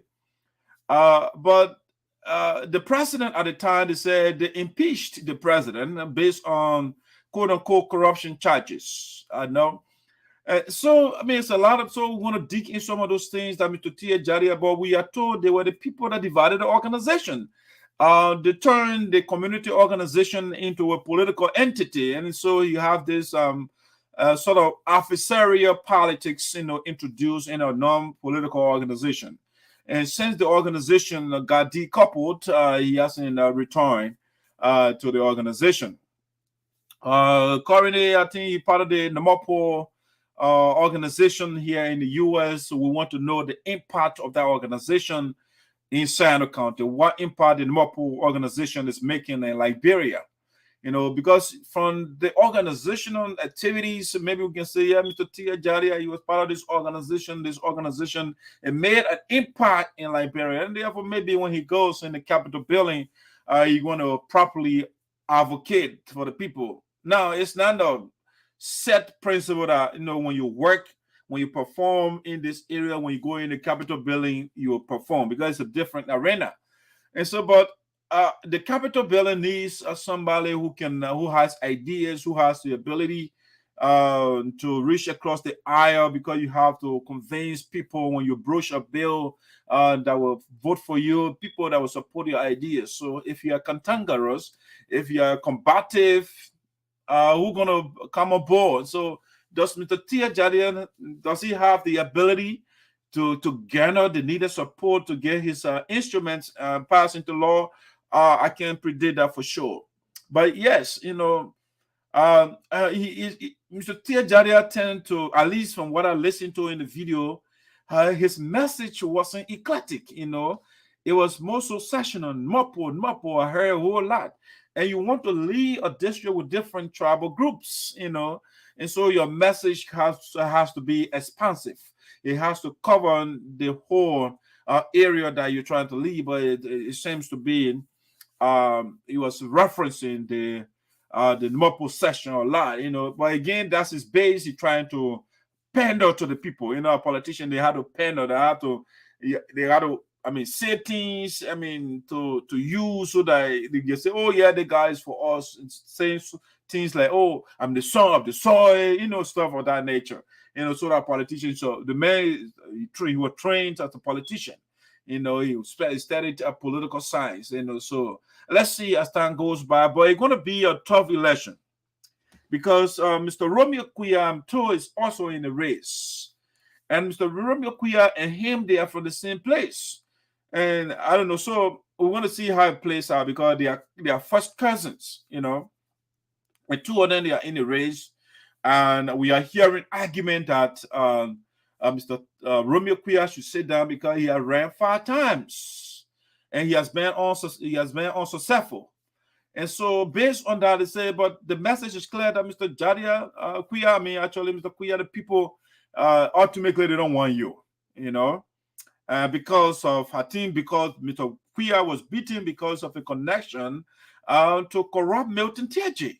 They used to go around while the people were hungry. They were buying all the big rings and walking around and all of these things. If you look at the GSC report that indicted Teahjay, he was the assistant to Teahjay at the time. His name is in that report. Yeah, his alignment with Teahjay, and I think he has an impact. Now, the same thing, Teah Jardia and Milton Teahjay, they are good friends. Yeah, they are good friends, but I'm told that their friendship went apart because of the clandestine activities of Milton Teahjay. He doesn't care. And so when Teahjay was the spokesperson for Charles Taylor, because of animosity, because of hardcore tribalists, and so because of a tribalism, because of a negative tribalism, he hits certain tribal group in the county, like especially the Sarpo people.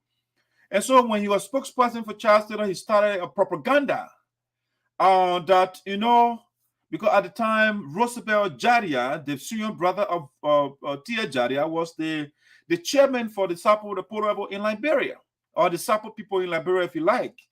And so Teahjay ran a diabolical propaganda against the Sarpo people at the time and said, the chairman, which was Roosevelt Jardia, and he is the chairman for the Sarpo people, they were planning to overthrow the Taylor's government. And so as a result, Taylor sent his rebels and his ATU and those gangsters, and they went and beat Sarpo people. Or as a matter of fact, they arrested Mr. Roosevelt Kuya and they put him in jail, And so because of that, the friendship of Milton Teahjay and Teah Jardia, it went apart. I'm told when he went to Liberia recently, Teahjay did not speak to him. They didn't speak to each other, even though they were all in county. They were in the county together. Their vehicles passed by each other, and they didn't speak to each other. And so that's it. That is the problem with Teahjay. You can't establish, because Teahjay is a Machiavellian. Okay, yeah. The man is a Machiavellian. He believes in harming. He will do anything to harm you, right? And so he does not have a permanent friend. like they would say in politics, right? In international relations, you know, you don't have permanent friend, you have permanent interest, right? So Teahjay is about, once something is in your interest, he doesn't care about friendship. And so, but you know, they were good friends before, he and Teah Jardia, but I don't know. And that's the nature of the situation, because if you get my brother in problem as well, that friendship is gone. You can't demonize my brother and they arrest him, Menatilo arrest your brother. You know what it means? You know, so that's what I put the friendship apart, and that's why Mr. Teah Jardia went to Liberia. Milton Teahjay did not say hello to him. You know, Milton Teahjay is an opportunist, right? When the man doesn't have it, oh, he'll come around you. But once the man has it, I mean, he sees an opportunity or somewhere, you exploit that. But once he gets what he wants, he doesn't get time for you anymore. You know, so he abandons his friend, Mr. Teah Jardia. He doesn't speak to Teah Jardia anymore. You know, so if Teahjay can abandon his friend, and he went as far as putting a friend, brothers in jail, why you think Milton Teahjay cares for the entire county? When a man can tell the people, Boko district, all right, the Sinko district, and the irony of these things, so now that's why, I mean, again, as time goes by, we're going to go into Mr. Teah Jardia and what are they actually mean well for Sinoe County. Because when the corruption of Teahjay came up, he said nothing. And this is man that writes prolifically on Facebook. He write all these articles, and you write against Zarzar and other people, Romeo Kuya, you call him different names. But we have not seen an article from Teah Jardia, a specific article. Maybe you can mention Teahjay's name in passing sometime when you write something, but to just exclusively write an article like the way he does to Zarzar, he does to Romeo, we don't see any article out there pointing out the corruption of Milton Teahjay. You know, he will look at his cousin Romeo Kuya and say the man is a broad day thief. Those are things he writes, but he can say the same thing to Milton Teahjay. So I'm puzzled why the main criminal is not being called names, but only your cousin. You know, so the problem with the coming election in District Number 1, Milton Teahjay and his cousin, it's not in any favor for two of them to be in the race. They got to decide. Somebody got to go. Maybe when Teah Jardia can persuade Mr. Romeo Kuya to get out, maybe then you will get a large number of people from the Mopo Bell, you know, which I mean is a stronghold. But if the votes from your stronghold, they divide the vote, it becomes a problem already. So then, because you got to understand other people are in the race. So when the votes from your town or from your region, you and your cousin in the race, you are dividing the votes. What is the chance, your probability of winning the entire district? And so they have to sit down as a family, whatever issue that's going on, they have to settle that, and they have to send one person. That would maybe increase their chances of maybe winning. But other than that, they will be spoilers. You know, the two of them will be spoilers in the election. All right, and that might give Grigsby an opportunity, an edge. I mean, Grigsby already he violated the law already, the code of conduct. He was appointed by the president, and the code of conduct says that you have to resign in 2 years before you run for public office. And Master Grigsby is still, the chairman, the boss man for Small Arms Commission and stuff of that nature. You know, this guy right here. You know, so right now, this is the guy that Creighton Duncan and the grooming they try to bring. You know, Creighton Duncan will refuse to build bridge for us, and he's working on that rickety structure over there to cross the river. You know, and he asking the old man to pray for him. You know, I mean, why would somebody ask for prayer when you can change the condition of the people by doing the right thing? You know, but anyway, there's a little bit of Mr. Teah Jardia over there, and maybe they will sort it out, or if the situation is so that deep, well, it's up to the family. I mean, it's up to them. Other than that, the chances of winning, I can predict for sure, is very, very slim. Now, the last thing that I want to talk about here before I leave for the night, I just want to give you some reasons. Reason to elect Zarzar, and reasons to kick out Milton Teahjay, or why you'll be kicked out in 2023 October 10th. All right, holding all variables variable constant, right? And so I want to give you some reasons why Honorable Zarzar stands a better chance to beat Teahjay. All right, no ifs and buts about that. Mr. Zarzar will beat Teahjay flat. Whether the people like it or not, that's a fact. Let me bring that video down. And let's see, I'll put this one there. So I just want to bring the picture here and put the picture right here. Good. So these three men are running for the senatorial. So Mr. Zarzar is the representative for District Number 3, Sinoe County. And Creighton Duncan is the representative for District Number 1, Sinoe County. Where District Number 1 has the capital city of Sinoe County. And when you see how Creighton Duncan treated District Number 3 for the past 6 years, when you go there, you will cry. And Mr. Teah Jardia just came from there recently, District Number 1. He said that play is horrible. They got stuck in the mud for nearly 5 hours. Another vehicle has to come to rescue them from the mud. Okay? So Creighton Duncan carry companies in the county. He has 12%. If you think a line, just go on Front Page Africa, you see the article right there where he getting 12%. But the roads in Sinoe County are abandoned. In the middle, the last show I showed it to you, the trucks, the logging trucks, they are pulling the resources of Sinoe County. In the middle of the town square, what they call here in America, maybe if you go Philadelphia downtown, around Broad Street area, it's mud in the context of Sinoe County, Greenville. You will get a big hole, you get inside, nobody, the trucks ain't go in there, they get stuck in the middle of the capital city. All right, central town. And so the same man who, I'm talking about Creighton Duncan, right? Excuse me, guys. Who is massively looting, he is coming back to us and say, oh, I want to replace Teahjay. Even though these two guys, they were together, they were buddies before, Teahjay and Creighton Duncan. They were good friends before. They gang against Mr. Zarzar at the time because Zarzar was speaking against the ills of Teahjay. And Duncan was friend with Milton Teahjay at the time, so all of them gang against Zarzar, and they said we'll remove you as chairman of the Sinoe Legislative Caucus, and they did that. All right.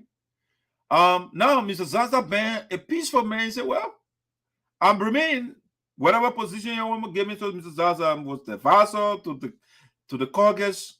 Along the way, Milton Teahjay, I think I thought Milton was the chairman. Creighton Duncan and gang against him. They removed him. It's not a battle in Sinoe County. Remove Milton Teahjay, you know. Then Creighton Duncan got there at the time because Creighton Duncan was the, I think, co-chairman to Zarzar. And so Teahjay said, my picking can't be the boss man for me. No, I can't listen to that man. And so along the way, when they battle it out, Teahjay got vexed and said, you know, I'm leaving the caucus. I don't want to be part of the caucus anymore. He wrote a letter and said, oh, the caucus is chaotic. It amounts to nothing. It's acrimonious. He spoke all the big words, so he went away. After a while, the heat of isolation, he couldn't bear it. He wrote and started begging, oh, I want to come by here. Please consider me. You know. But anyway, just a little bit of the infighting in Sinoe County, especially the guys, Teahjay is the orchestrator of the conflict in the county. Because before he got in the county, when Mabutu was there, and Zarzar and Nangbe, those guys, we never had, this sort of tribal fight. Since Teahjay got there, the tribalism became pervasive in the county. It became like tribalism is the lunch and the breakfast and the dinner, everything, because of what Teahjay selling, and he told his radio station that's tribalism, and they preaching 24/7 in Sinoe County. That's what they're doing.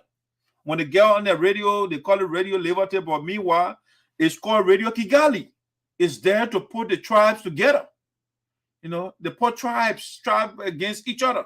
He is all alone crew and the other people. They are not from Sinoe County and those things. That's what Teahjay says.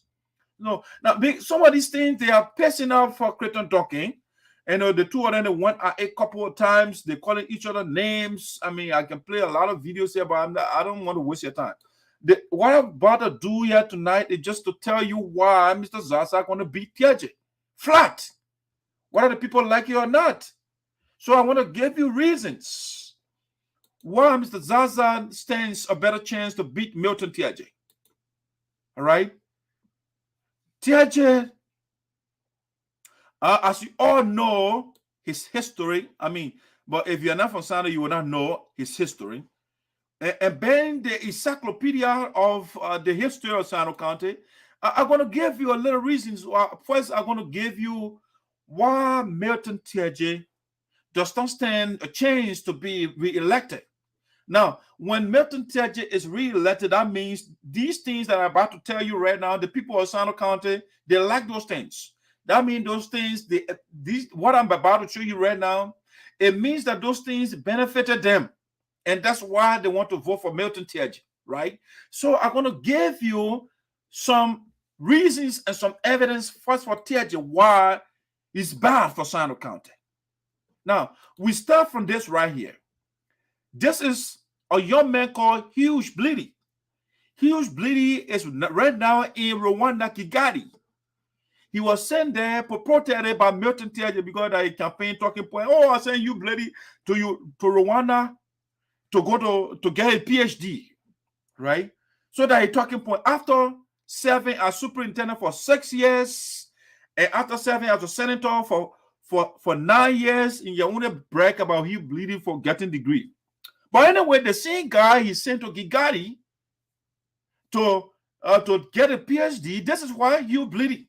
Hugh Bleedy is a supporter of Senator Milton Teahjay. This is why he said about Milton Teahjay. What have Teahjay, okay, that the man he sent to Rwanda to get PhD, he said, what have?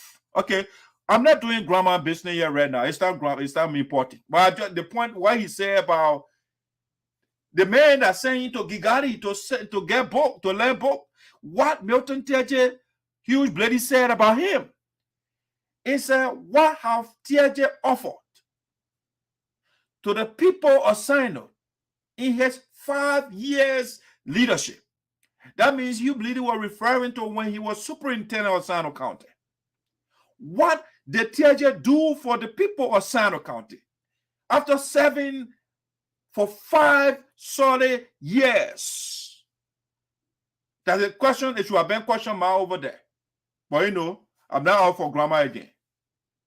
But he said, what have Teahjay offered to the people of Sinoe in his 5 years leadership? And I can answer that question, zilch, nada, zero. That's what he did for us. He went on to say, huge one, the supporter of Milton Teahjay in Kigali, what are his legacies? What are Teahjay's legacies and benchmarks that can be seen? What are the things that Teahjay did in Sinoe County? What are his legacy? And I can name some of the legacy. I will tell you shortly. I'm not here to do bashing. Huge Bleedy is asking us, his own bossman said, what are the legacy of Teahjay in Sinoe? Because Huge Bleedy realized that Teahjay is terrible. The man said, Hughes went on, he said, does he have the leadership ability to lead or an ability to engage into insult, fight, tribalism, sectionalism, gangsterism, authoritarianism, or what can you say as his supporters? Okay. But then Hugh Bleedy was against Milton Teahjay. But when Milton Teahjay sent him to Rwanda using our counter development money for which he was declared guilty, so Hugh Bleedy now, he sees Milton Teahjay as a savior. But I understand the politics the young man is on. If somebody send me somewhere to get educated, I will send prison to him until I finish what I want to do. So right now, Hugh Bleedy is praising Milton Teahjay. But he is telling all Teahjay is a fighter, unnecessary fighter. The man insults anybody who does not agree with him. He will be fighting, talking about literal fighting, going in studio and attacking his colleague physically. He engages into tribalism and preaches tribalism, negative tribalism 24 hours in Sinoe County. The other man is not from Teahjay one. The other one is not from the other place. The people coming cut the crew people head. That kind of tribal, negative, divisive politics that what Teahjay preaches in Sinoe County. Sectionalism. When you are not from Teahjay one, Teahjay does not have time for you. It's sectionalism. The man will tell you, Creton Duncan, I will show you how a real gangster looks. He talks those things. You will see when I deal with you, the people will tell Teahjay that real gangster. He says those things. The most authoritarian man inside the dictator, autocrat, or in the Republic of Liberia, Milton Teahjay. When Milton Teahjay says something, don't say something opposite to it, it's your problem. Then he will take you to the slaughter hall. I will take Sonnyboy, Noah, and Creton Duncan to the slaughter hall. All right? So that's number one reason why the people of Sinoe County, they will not vote for Teahjay. His own supporters or supporters telling us that the man is a sectionalist, he's a tribalist, he's an authoritarian, he does not like people to express, not a Democrat, he does not respect the opinion of other people. Another reason why we think that Zarzar stands a better chance to beat Teahjay is because Teahjay was declared guilty for corruption. It is not me that saying it. Reputable newspaper in the country, it was all over the place. Teahjay guilty for corruption. You can see it right there. I'm not the author of this document. And I will read a little bit of what they put on this paper, the newspaper say about Milton Teahjay. Sinoe County Senator J. Milton Teahjay has been judged guilty for acts of corruption and ordered arrested if he fails to pay into government revenue a fine of 50,000 United States dollars in the government revenue by the judge of the 14th Judicial Circuit Court in Riverside County after being found guilty of misappropriation of the county's development funds. Handing down the ruling Tuesday after months of legal battle between the former Sinoe County Superintendent and the Liberia Anti-Corruption Commission, LACC, for his alleged link to the tenure as superintendent of Sinoe County. The state radio ELBC correspondent said His Honor Judge S. Jivan Smith in the county has ordered the senator to pay the fine within 9 months or go to jail. All right. So Teahjay has not paid the $50,000 as we speak. But because the laws in the country, the law has no teeth to bite. The law is edentulous, no teeth, empty mouth. And so as a result, the likes of Milton Teahjay will eat the people money and they will be declared guilty. And they get paid. And they give time frame when the criminal should be taken to jail. All right, that's one reason I gave you over there. Another reason why the people of Sinoe County, they will not elect Milton Teahjay and they will elect Mr. Zarzar, ladies and gentlemen, is because of this right here. Now he went and constructed a district that has no history in the library of the lower house. He went and brought a district that has no history in the library of the Senate. Nobody knows where he came from. He went to the World Trade Center on Keller Street, prepared an act and brought it and called it a district. How can that be possible? Well, you have to ask Zarzar. Don't ask me because I didn't bring that act. I didn't create Cinco. But based on consultation with many stakeholders, we decided we accommodated. But then we would. So if you listen to the man over there, he just contradicted himself, right? Milton Teahjay said the Art has no history in the lower house, the archive of the lower house. It has no history in the archive of the upper house, the house of the Senate, and all those things. He said Zarzar went to the World Trade Center and manufactured the art, even though Zarzar was not in the country. He wasn't a lawmaker at the time. So Teahjay lied, right? After saying all of that, in that same very speech, in less than a second, right, the man contradicted himself. He said, even though he said the act is fake, it's not legitimate, he turned around and said, you know what, we will accommodate it. All right? How can you accommodate something that you are telling us is fake? It's not legitimate. All right? Listen to him. Zarzar will not go and bring bogus instruments here until you can choke them down in the throats of people. So a district, a legitimate district in Sinoe County, Milton Teahjay said it's a bogus district, right? You heard the words from him, bogus. That's why he said, when something is bogus, it means it's fake. It's not real. It's apocryphal, right? So Milton Teahjay, after saying that, because he was doing it at the time, so that the people that were nominated by the president, so they can get confronted, they can get jobs, in other words. And that's why he was running that campaign. Because once you are not from Teahjay 1, Milton Teahjay does not want you to get jobs. As a matter of fact, I will show you evidence where he removed people from payroll from where he is from, Teahjay 1.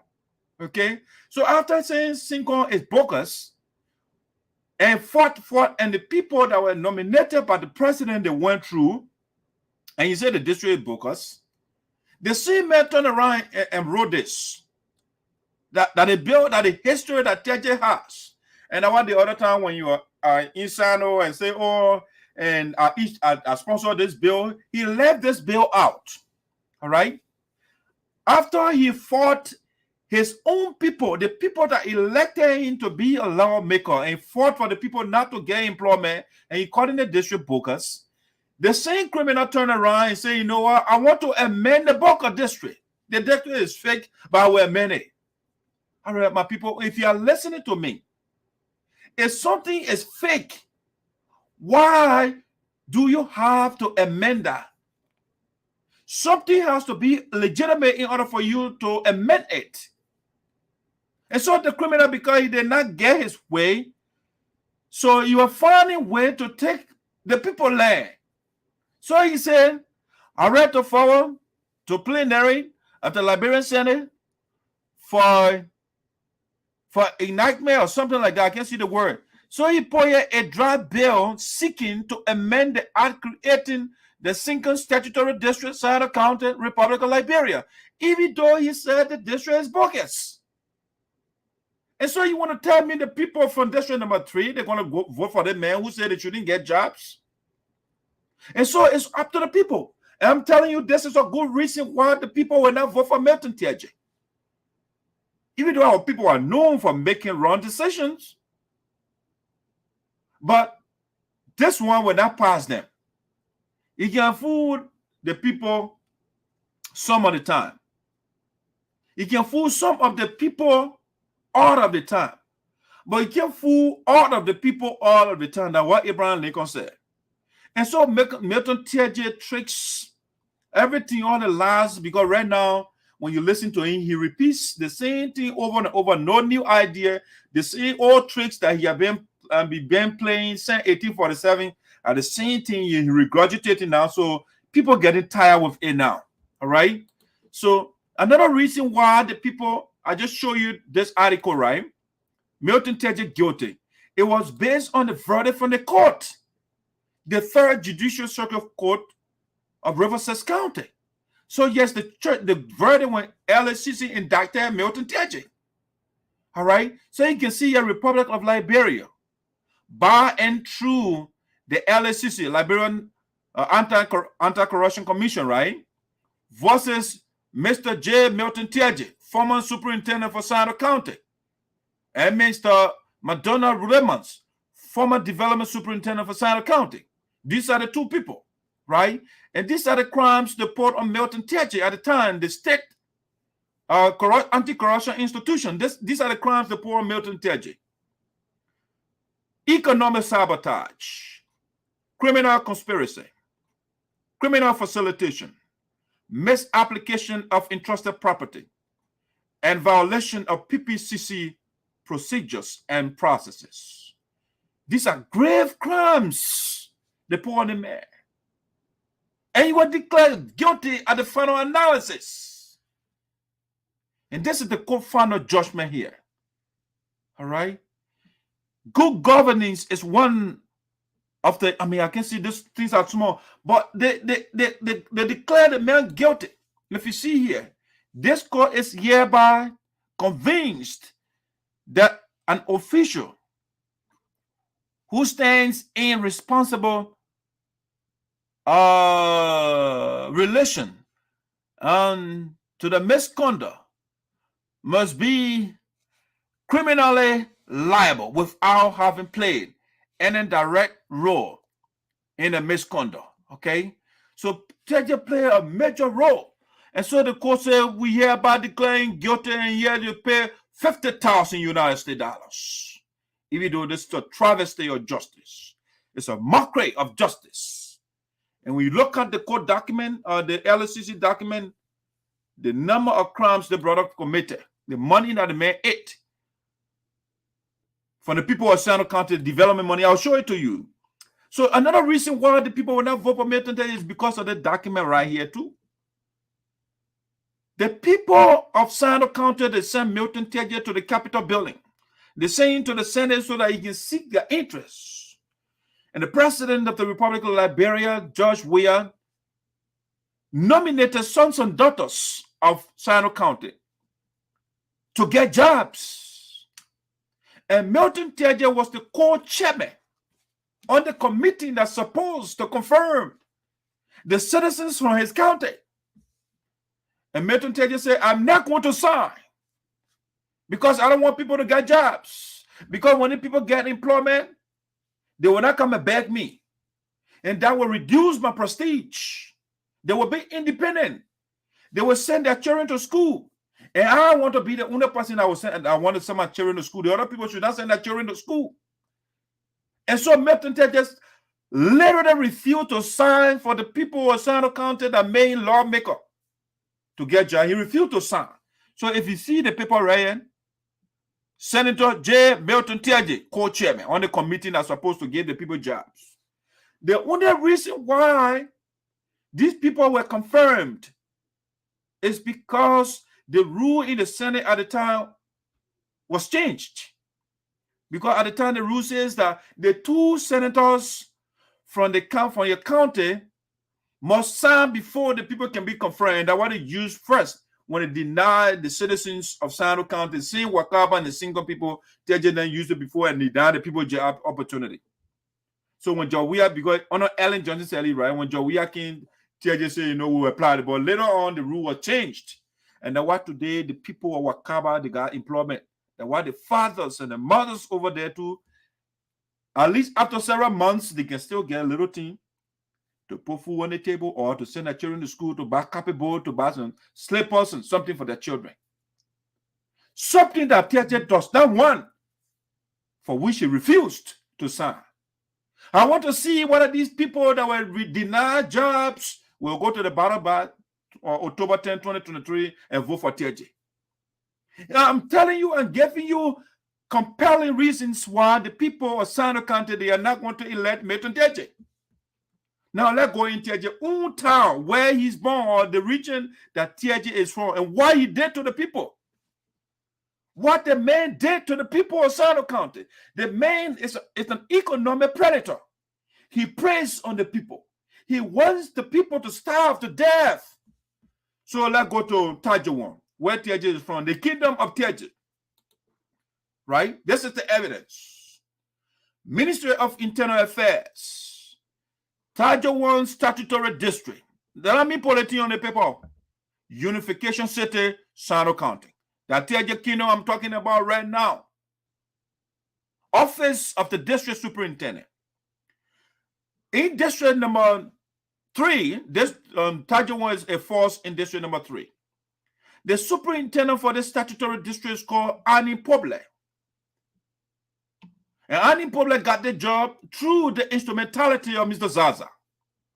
All right? Teah Jardia fought the woman so she can get a job because she was nominated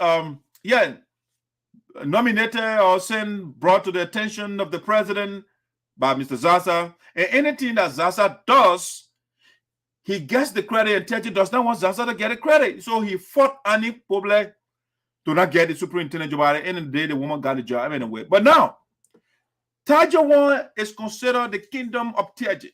He feels that whole place for him. He's the king. Whatever he says must go. So, July 18, 2019, Teah Jardia instructed Annie Poble after bullying the woman, after hectoring, after intimidating the woman, calling the woman, harassing her. What I am about to tell you, if you do not do it, I am going to make sure that you are removed from that office. And you will starve, and your children will starve. I will starve the children to death.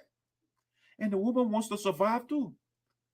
So she was forced to obey under duress to take the instruction of Teah Jardia.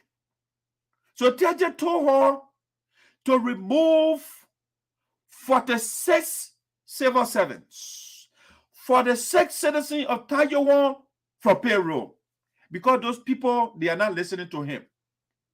When they get paid, they are not taking little thing and giving to him. And so Teah Jardia instructed Annie Poble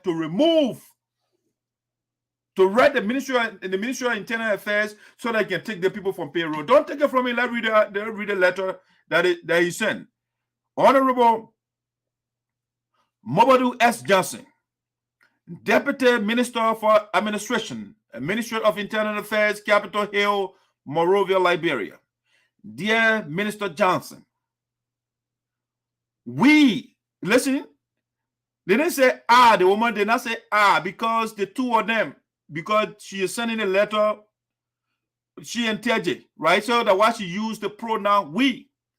And so we extend our compliments and wish to forward for your kind consideration. Okay? I'm not an English expert, right? But when you are taking 46 persons from payroll, meaning they should not get paid, they should not get any income,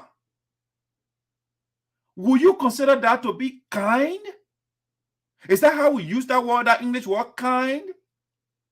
But Teah Jardia is so terrible to the point where when they are doing harm to people, they will consider that to be kind. So the man said, we extend our compliments and wish to forward for your kind consideration the attached list of 46 civil servants. You can't tell the civil servant for payroll in the first place. But no, Teah Jardia is the king for Teah Jardia. So he must take food from the mouths. You got to understand, not only 46 persons. These 46 persons, they get people that are hanking on them. So the 46 will be maybe 4,000 or 5,000 human beings that are hanking on these people. And Teah Jardia is saying they must take the people from payroll. We extend our compliment and wish to forward for your kind consideration the attached list of 46 civil servants from the district that are needed to be replaced. What is the crime that the people committed? What is the crime? Maybe we'll tell you in the letter. Let's read the letter in its totality. As you would note, the attached contains both those to be replaced, along with the names of individuals that are to replace them. All right? So the man is telling you, I want you 46 persons to be removed, and I got my additional 46 stooges, my 46 puppets that I want to replace them. But let's read the letter. Maybe Teah Jardia will tell us what the 46 that you're removing, what they did, what crimes they've committed for which he instructed unemployed to remove them from payroll. The last sentence. It is my ardent hope. It is my ardent hope. It is my passion. It is my joy, my joyful hope that you will kindly grant this request. Teahjay is asking Minister Johnson, Mobalu Johnson, to take 46 persons from payroll, and he is kindly asking the man to implement this, to do it, because it makes him happy. Meanwhile, the very people that Teahjay is telling unemployed to take from payroll, that the same people that get Teahjay job too, though. But he does not care. All right, he does not care. Once he has employment, that's why important. That's what he wants. So the man said, I can't request this, I can't grant this request, which is necessary for the smooth and effective running of my district. Okay? Teahjay said when you take people from payroll, it makes the district, the running of the district smooth. It makes it smooth. All right? It's not how you are creating chaos in the county. When you take 46 persons and the people that are beyond them, you take food from their mouths, you are creating chaos. You're not creating smooth running of the district. So Teahjay say, kind regards. No, it's supposed to be wicked regards. It's supposed to be evil regards. It's supposed to be diabolical regards. It's supposed to be malicious regards. It's supposed to be heartless regards. It's supposed to be perilous regard. It's supposed to be dangerous regard. It's supposed to be annihilation regards. I mean, you can go on and on. The guy is terrible. And I want to tell you, the people of Sinoe County, I want to know whether the 46 persons that Teahjay wanted to take him from payroll, they will vote for him. And guess what? These people stay on payroll because of Honorable Zarzar. Zarzar said this is unjust. The communication I read, he did not state the crimes the people committed. He did not state anything there. But he said he wanted people to be replaced so that he can have effective and smooth operation of a kingdom. Okay? It took Mr. Zarzar to keep the people on payroll, and they are taking care of their family right now too. And now only Teahjay alone has the financial wherewithal to take care of his family. So they put here unemployed superintendent. And you see that one reason why the people, they will elect Zarzar over Teahjay. Another reason why is this right here. The report from the GSC or the LACC. When Teahjay was the superintendent of Sinoe County. All right. So I want to share a little bit of, you can see all the BB numbers in the report, right? All the BB figure, the money that they gave the man when you're superintendent of Sinoe. So you can know how this man pillaged, how this man looted, how the man ran out with people poorer and poorer. And when you talk, you send the security, they will beat you up. To the point where the Teahjay was so greedy, to the point where Mr. Zarzar, who is the representative of that district, because of the looting the man carried on, the lawmaker went to the county and were on radio explaining to the people how this guy ate the people social development fund, the $50,000 you were listing, all the thing the man doing. Teahjay came and burst into the studio like it was the rebel time. He and Taylor, when they terrorized the country, he thought it was all this. They literally went in the studio and attacked Mr. Zarzar physically. And now Mr. Zarzar put him in jail. 3 days they put that criminal in jail. Because he does not want the man to provide information to the people. So he went in studio and started physically attacking the man. So yeah, it's one of the reasons why Teahjay will not be voted for. Why he will be removed from the Senate on October 10, 2023. They say, I will read from the second to the last paragraph. During the period on audit, we observed that the Special County Development Council, SCDC, approved 74 projects. How many projects? 74 projects, programs, and other activities at the total cost of $2,646,870 through 2 separate resolutions for the period under audit. But the Sinoe County administration undertook 12 projects out of the 74 projects approved by the SCDC. From physical, they don't say imaginary, they don't say they say or rumor say, they say glow, we went there and saw it for our own eyes. From physical verification of these 12 projects or assumed projects and review of documents, the document that Teahjay gave them, review of the documents provided for the audit, it was observed that 6 projects were abandoned. They left the project.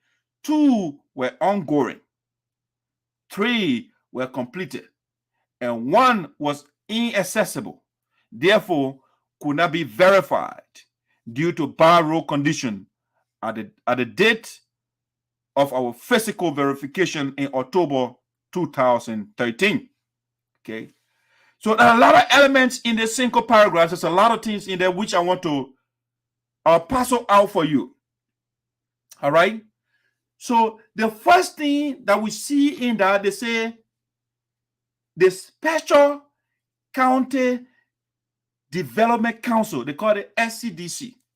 So the council that the people that can special group of people they select, right?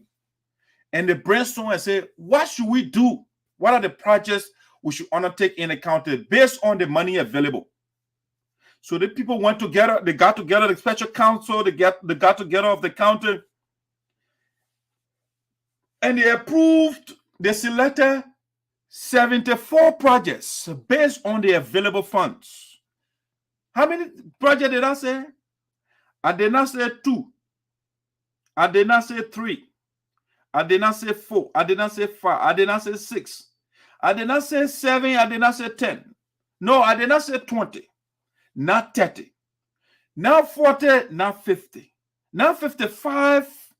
Not 60. Not 65. Not 69. Not 70 projects. Not 71. Not 72.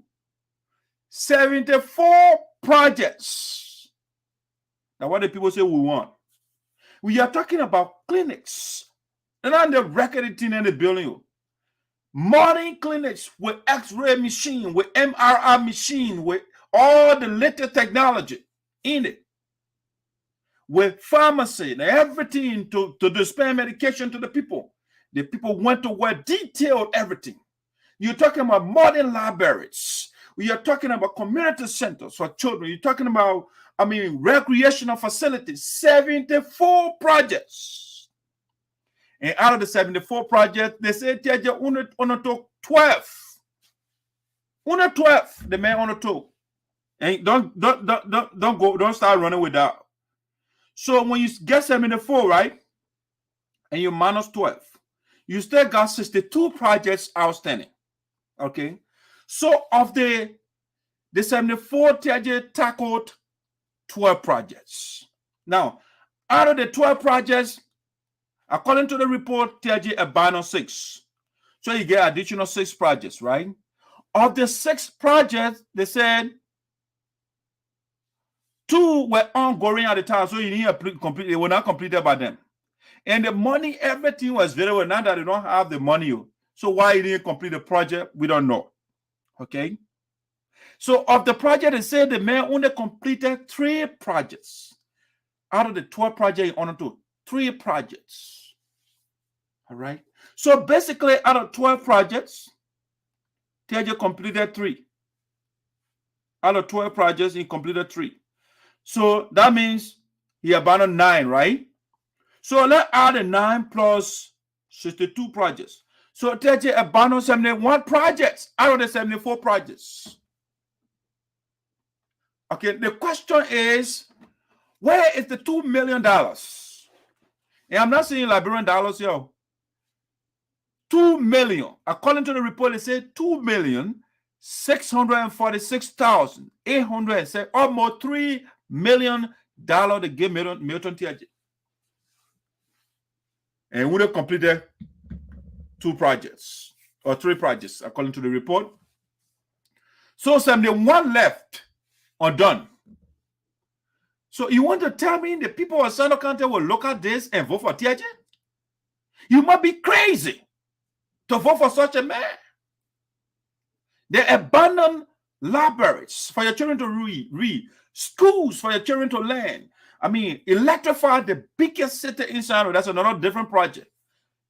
They call it Greenville Electrification Project. They get separate money for that, for the man to electrify the capital city. When Teahjay left, he left the place dark. Tell me the people will vote for the man for these things? Again, it is up to the people. If you love that, it's up to you. Now, when Teahjay left, another reason why I think Zarzar will beat Teahjay, I'm giving you reasons. I'm not just talking. Giving valid reasons, evidential reasons. When Teahjay left Sinoe County as superintendent after serving for 5 or 6 years, according to the bank statement, Sinoe County bank statement, the one I put right in front of you, this statement here is not from my bank. Our county, our bank account as a county, and the bank statement, how much Teahjay left in our account? When he left as superintendent, the man looted until he looted first and took 10,000. He looted and took another 10,000, that's 20,000. The man went back and took additional 7,000. So when Teahjay left our account, the money we owe the bank, that's what I'm talking about. So he looted until from 0, and he went and reached, the man reached $27,170.27. That's the amount that Teahjay left in our account. And we, the people, got to pay the bank that money. All right? We had to pay the bank that money after the criminal ate the money. And so the people of Sinoe County, it's up to you. But I'm telling you, these are reasons, or this is one of the reasons why Zarzar gonna beat Teahjay flat. Now, when Teahjay became senator, they got the legislative reporters that evaluate the lawmakers based their performance in the Capitol building, or the watch them, what they do, how many bills they pass, how much they advocate for the people, I mean, how they provide oversight and those things, their performance.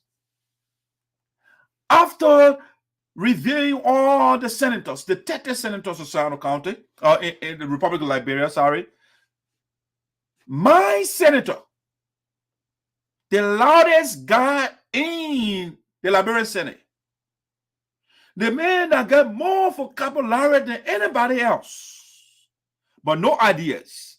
Because it's different to have bigger words, it's another thing to have ideas.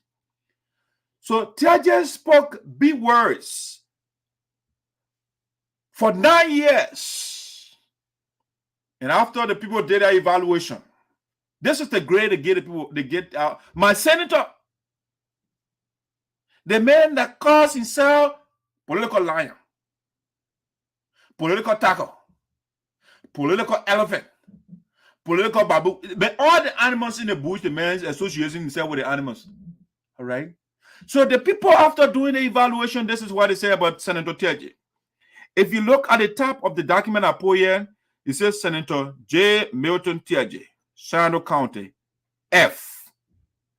You know what F means? It does not mean food, though. It does not mean failed in the country. I mean, failed as in F-I-L-L-E-D, like failed to the top. It does not mean food. It does not mean fabulous. It does not mean fantastic. It does not mean fallacious. It does not mean fable. No. The F here, it means failed. All right? The man failed in the discharge of his responsibilities. Think about it. The man failed. Now, why they put it that when you send your child to school and you want them to get A at a B grade or A plus, maybe they can't down someone to get A minus. Maybe they can't down to get B or B plus, right? But all the letters from A, B, C, D, E, Teahjay came all the way to F. So our lawmaker is dull. The man has no idea. He produced nothing. After nearly 9 years in the Liberian Congress, and the legislative reporters, they get Teahjay F. He failed. So let me read a little bit of what they wrote here. From this election, or from his election, he said, from his election campaign to his time at the Senate, this lawmaker has always, they don't say sometimes, they don't say periodically, they say always been involved with scandals. Okay? Now, good to you, when something is scandalous, that means you steal or you did something bad, right? With scandals about corruption. Corruption, I mean that you steal it, right? And has built a stone wall. The man, the man organized, I mean, boy is saying a little bubble, right? He has built a stone wall between him and his colleagues. He didn't want his colleagues, that's why he fired himself on the caucus in the first place. He didn't want to speak to any of them. Okay? Stone wall between him and his colleagues by constantly forcing. They say constant. When you constantly, you're doing it all the time, right? By constantly forcing with them. It was this very senator who was accused of collecting paybacks from nominated officials whenever they face a committee, his committee. He is yet to restitute stolen money he was convicted for prior to his election at the Senate. That tells you his story for you. All right. I did not write these things. Reputable newspapers in the country saying this about Teahjay. They're saying this about him. And they have a reference point. This is what Teahjay himself said. No nominee in the entire Republic of Liberia tell you that I have shown my 5 fingers to some of the post father in my hand. No, nothing. There is a guy one that they will be so disappointed because of my appointment. No, I have a kind of tradition in my office. I was chairman, which I intend to continue. And that tradition is when I'm confronting people, I tell them the truth. They are the ones who are giving you this job. But if we don't compare you, you will not get it. Okay. I also have young people behind me that need to work. So by God's grace, if we succeed confirming you, because they have the 1 or 2 needs.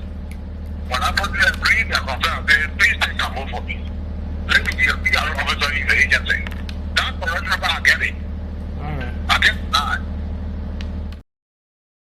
started from the man himself. The man gave you the foundation. He gave you a premise. He said, Camo, I have a kind of tradition in my office.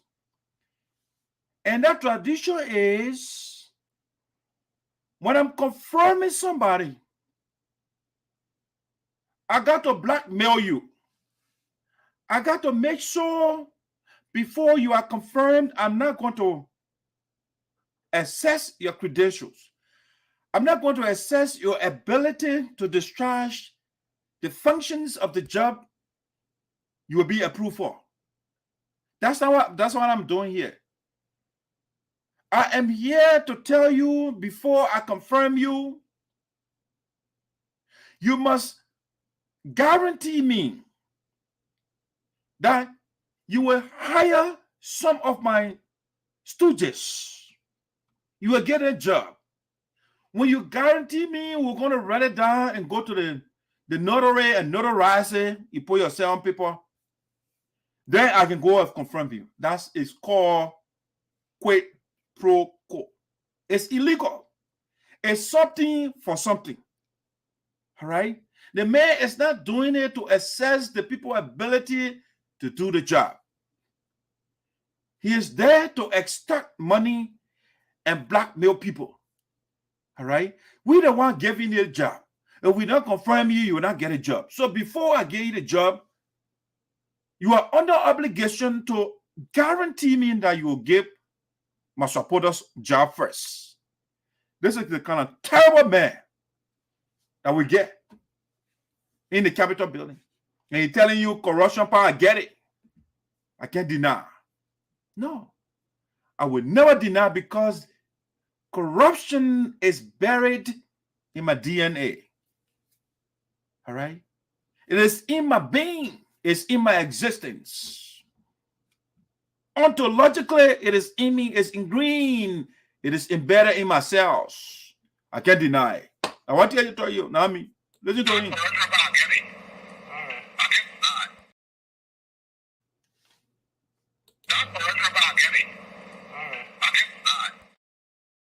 Okay? That's a man. And so this is another reason why the people of Sinoe County, they will not support or they will not vote for Teah Jardia. They will not vote for Teah Jardia because of this reason right here. Listen to him. You don't put me on the floor before. You get here, you got washing your hair. Yeah. I just told you. Yeah, I got it. I got washing my hair for the right reason. For the right reason. People respectfully asking for. Are they passing the law? Where? What your problem? I'm only here on a phone that make one decision so that you are here, you're putting me to don't want problem.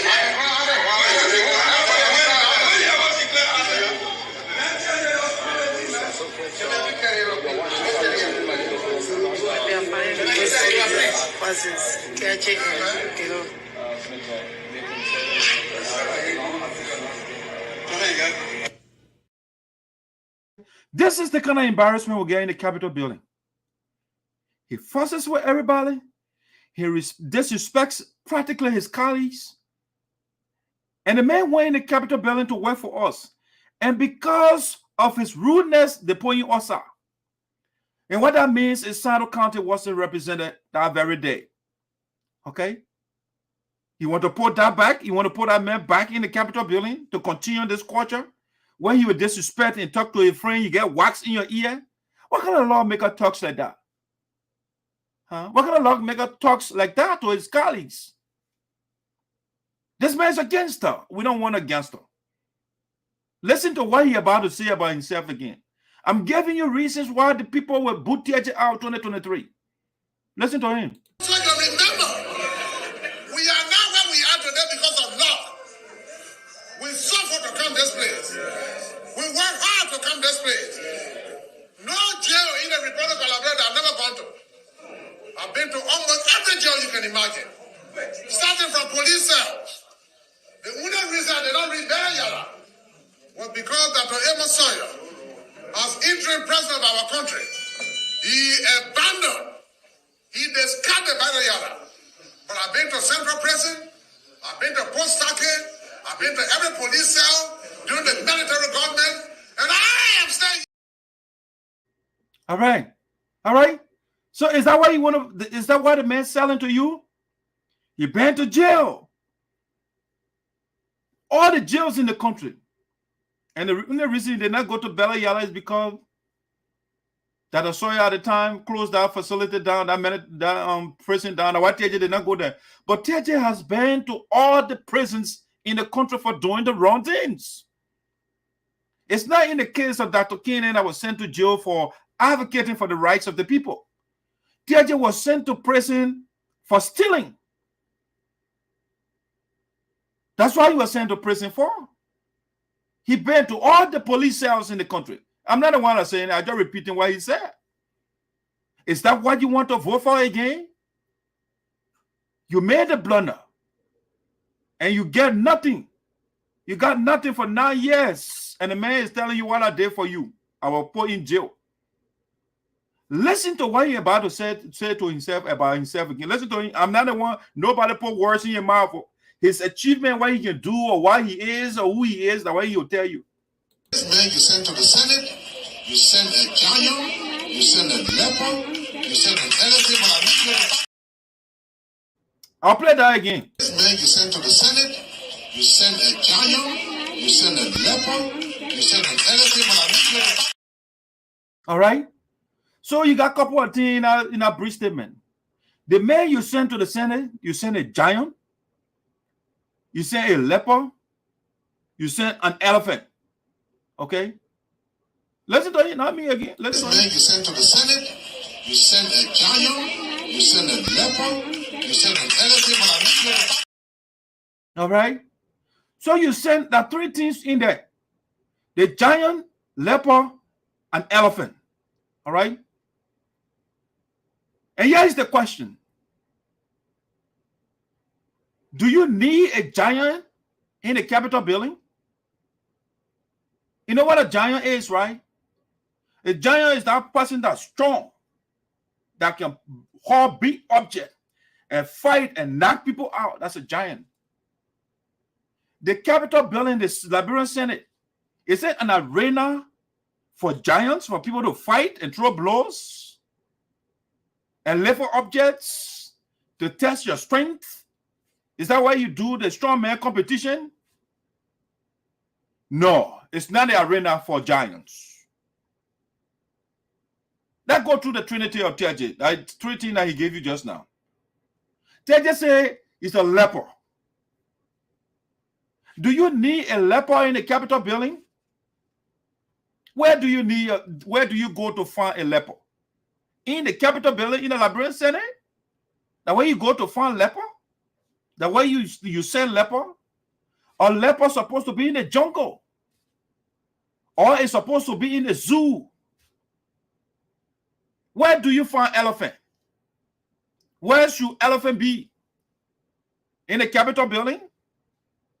In the elephants of law? The way you get elephant?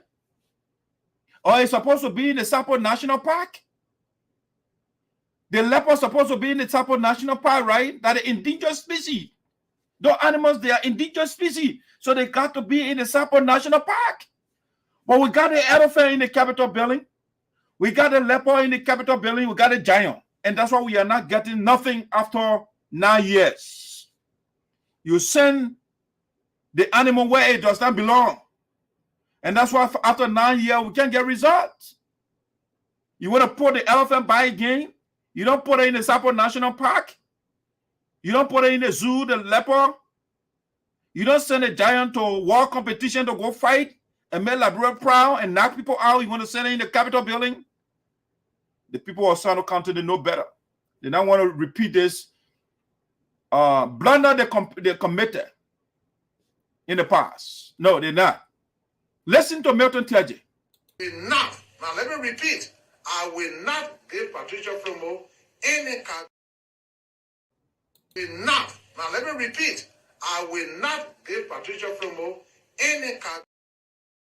Imagine the man took a young lady's land or car Patricia from BMW. And the man went on the national radio.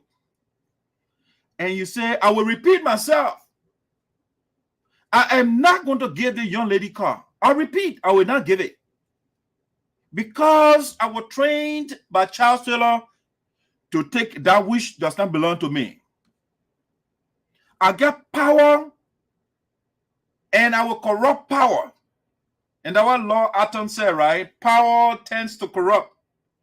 And absolute power corrupts absolutely. Even though I don't agree with that quote, I think power does not corrupt. It is corrupt people that corrupt power. Corrupt men and Milton Teahjay.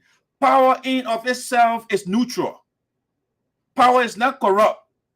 It is the diabolical elements, the vicious, bad people that you give power. Those are the people that corrupt power. And Teahjay will tell you, I will take a poor lady's car from her. I will take the Ophelia Brown's land from her, and I will build my house on it. I will not give Patricia Knobl's car back to her. That's what happens when you put power in the hands of terrible people. Okay? And that's what you get. Do you think the people of Sinoe County will vote for this man for going all the way to, Patricia from Lofa, right? The daughter of Lofa. They took the woman land and embarrassed we, the people of Sinoe County, because he represents us. So by the logic of synecdoche, the part represents the whole, and the whole represents the part. This man represents us. And he took a young lady, sweat and blood. That lady worked for this vehicle in the United States. You don't get car free here. You don't take it. No. You work for it. The young lady worked for a car and sent it to Liberia when I go there so I can be able to get around. When I leave here, I will leave here with my parents so they can get around and start getting keke. This man took the lady's car and he is telling us I will not give it to her. And the car is still with Milton Teahjay. You want to put that man back in office? I don't think so. My people are wise. The people of Sinoe County, they are wise people. They tell original county got to set an example to the younger counties. The people of Sinoe County will not vote for Milton Teahjay because of this. This is what the man is running campaign right now. You have the audacity, the unmitigated audacity to tell the electorates and say, I'll sponsor a rape bill. And what that means is when somebody rapes a 5-year-old girl, a 13-year-old girl, whatever the age is, this bill was strategically sponsored by Milton Teahjay to exonerate those of them, those that have money in the country, that are economically well, that are economically comfortable. When they rape little children or adults, the bill says that Milton said when you rape, you go to the court because the current law as is, when you are indicted, you stay in jail for perpetuity, and that is a bad thing. So the way to go about it, according to the thinking of Milton Teahjay, or the wacky thinking of Milton Teahjay, is to issue bail to people that are accused, so that they can get, you pay money. So, for example, when Teahjay rapes a child, when they take him to jail, he have money, he can pay, and he becomes a free man. He can walk in the community and become a threat again to the community. Milton Teahjay is saying we should not confine those who harm people. They should pay money and they still be free people and walking around in the community. That's what the man said. That's what he put on paper. And the law, the Constitution is clear. And that's what I want Teahjay to have done. The Constitution requires, they say, the UWB word, trials to be, when you are indicted, taken to jail, they say it should have speeded trial or it should be done expeditiously. Speeded trial. And so that what I want to teach Teahjay to advocate for, instead of saying, you know what, when you rape, you pay money and you get back in the community and go rape more people. That's what Teahjay wants. He should be insisting on speedy trial. That's what it's supposed to be. That's what's supposed to be done. And not to make criminals to walk around and prey on our children. And that's the law. You go on campaign and say, I sponsor a rape bill. And the people, they killed it. I was like, what is wrong with the original county? The Teah original county in Liberia? How can we have this man and posing a threat to the entire country, to the safety of our women and children? And that should be okay. And that should be okay in the weird thinking of Teahjay. I'm quite sure Teahjay's daughter has not been raped. I don't know whether he has a daughter. Maybe he hasn't had that experience before. Somebody closer to him went through that kind of trauma. It never happened to him. So Teahjay said, you know what? Oh man, they can keep the men in jail. If you don't want the people to keep in jail, stay away from people's children. Stay away from the women. If that's a woman, stay away from her. If your woman says no, leave her alone. You don't force her. And Milton Teahjay said, you can get bail for that. You can't do it in America here and see whether it'll give you bail. Come and do it in America. Teahjay come rape somebody's daughter and go see bail. And see, they come from here, they go to Liberia, and they try to build their own utopia. That's how the people are. What they can do when they go to other countries, they go over there, they good thing, and they're supposed to copy for other countries. They know they put the thing away, and they copy the bad ones. Right now, when I come on I can go online right now and look up sex offenders, right? They got a website, they listed all the people so in the community where I'm at right now. You can go on and just post sex offender near me, or they will show you what they do there is for safety. But Milton Teahjay say, no, those people, they are good people. When they real, man, we can get them bill. They shouldn't keep them behind bars. Okay? So that's one of the reasons why I think all the women of Sinoe County, if you are a woman and you vote for Teahjay, it means that you want yourself to be raped and that your little vulnerable daughter to be raped. That's what you are voting for. When you vote Teahjay, that's what it means. You are giving Teahjay a license for your children to be brutalized sexually. That's what you are doing. And I don't think any mother wants to go through that. No mother wants to see their child bleeding. No. To be in that kind of pain. Teahjay, they did it during the rebel time. They raped the rebels, they raped themselves, raped kids. And Teahjay wants to put it into law. And say, oh, I want to legalize it. Raping should be legalized in the country. So rape should be rape to be bailable. And then men will go on campaign trail and say those things. I say, what is happening to Sinoe County? What has gotten over us to get the man who is intellectually disabled? Because when you can serve as a spokesperson for a man who murdered 250,000 persons, you are not intellectual, you're not mentally okay to have represented such a man. And that's the history of Teahjay. And so when you go to the ballot box, that's what you'll be voting for when you vote for Teahjay. That is exactly what you'll be voting for. To make rip the law of the land. That's exactly what you'll be voting for. And I don't think you want to vote for that. I don't think you want to endanger your citizens, your neighbors' children. No, I don't think you want to do that. And that's what, ladies and gentlemen, that's some of the reasons why I think Teahjay will be rejected by the people of Sinoe County. Now, let's bring on the man I think he will be elected that will replace Milton Teahjay is Honorable Zarzar. And why do I think so? Why? Now, before I give you any reasons, I will first invite Milton Teahjay to tell us. Milton Teahjay himself to tell us about Zarzar. Okay.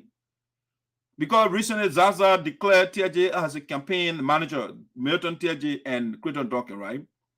So I want to call Milton Teahjay to give us some reasons why the people of Sinoe County should vote Zarzar over him. Let's get Teahjay here. Now I'll tell you this. I am not an angel. Okay. The man is telling you, don't vote for me. I am not an angel. I am a devil. Now I'll tell you this. I am not an angel. Okay. When Teahjay is not an angel, then who is the angel? It's Zarzar. That's why he's telling you other words. I am not an angel, and therefore I want you to elect Zarzar, who is an angel. Okay? So what did he say after calling himself a devil? What did he say? He is not an angel. What did he say about Zarzar? Mr. Zarzar and I shared workplace at the Ministry of Finance. He was there as deputy director of the BGA. I was there in some clerical position. In 1980, he was just getting his bachelor's degree. Then... Okay? So you heard it from him, not me. He said when him and Zarzar, they work at the same ministry, which is not true, of course. But the man is giving you a little background of Zarzar. He said when we were working together, Zarzar was my boss. In other words, the way he's saying, he was the director of BDGA or something like that, he said, right? Budget or something. And him, Teahjay, was in some clerical position. So in other words, he says Zarzar is advanced. Zarzar is above me. Okay? That's why he's telling you. This man has better experience than me. He knows better than me. When they can make the man director for budget for the Republic of Liberia, and I was in some clerical position. In corporate, the corporate world, the clerks, they call them corporate janitors. So in other words, he was a janitor. He will do the people, they fill in the goal. He said, man, tap that thing for me. That's what you are doing. So he says, Zarzar, myself, we are not on the same level. And so this man is coming, you running. Y'all take the man, he's better than me. That's what Teahjay is telling you, other words. Let me listen. Listen to Teahjay. I'm not the one that's saying what I'm playing right now. It's Teahjay himself telling you. Okay? What did Teahjay say about Zarzar again? A representative from constituency number 3 in Sinoe, Honorable Zarzar. Before Zarzar became a representative, there was no high school outside of Greenville. And through his work, we have a high school in Zarzar. Am I hearing those up? And I want to thank him for such a brilliant piece of work in our county. Wow. I also would like to report. So you hear the man is telling you what Zarzar is doing. You heard him, right? Even his colleagues were flabbergasted. They were shocked. They couldn't believe it that Teahjay was saying that because Teahjay does not want to see and hear the name Zarzar. But he was forced because the product of Zarzar's labor is replete in the county. Everything, the labor, the outcomes of Zarzar, you can see, we can't miss it all over the county. All right. So Zarzar built the first high school since 1847, since Clayton Duncan and parents, their people were there. 1847, they couldn't build high school outside the capital city. Teahjay said that Zarzar did it. And it's not false. The man gave you the truth on this one. After that, what he said about himself. And I'll play another one. What did he say? Destroy the unit of the Rubicon. It's a fight to break you down and reduce you to zero. Destroy the unit of the Rubicon. It's a fight to break you down and reduce you to zero. Okay, after he told you that Zarzar built the first high school outside the capital city of Sinoe County, which is Greenville,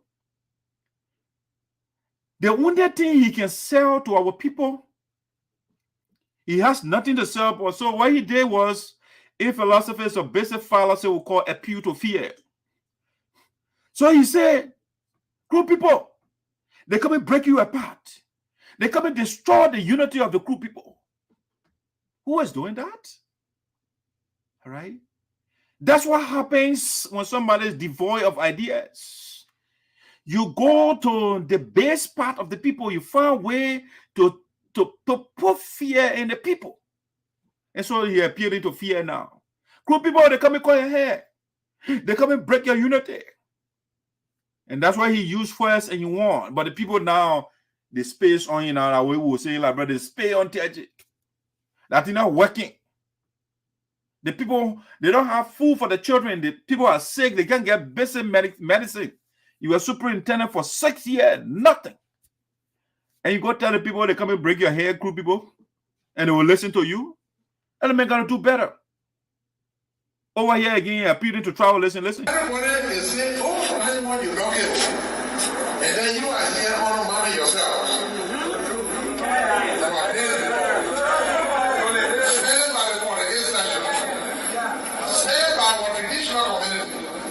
Respect the Kru elders, because the time will come that we will speak with one voice, and that voice will be the voice that will follow. Don't forget, I have always admitted that I made a mistake, but I'm not Jesus Christ.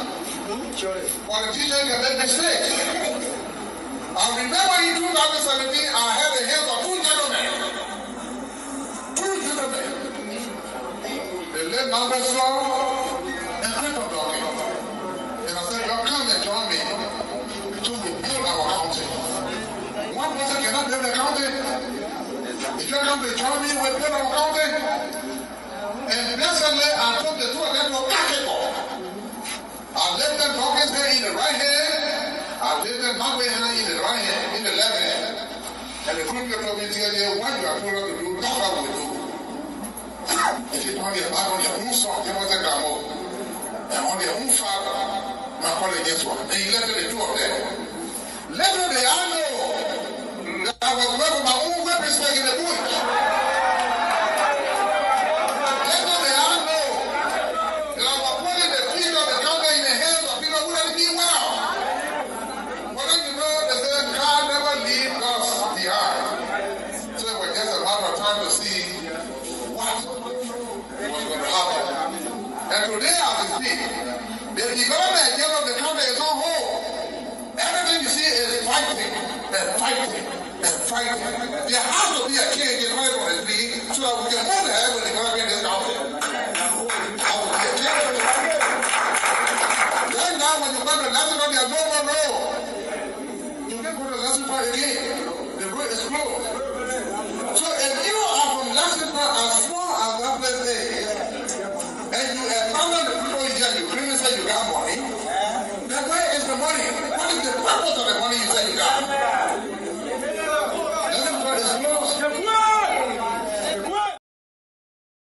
Okay, so you listen to Milton Teahjay.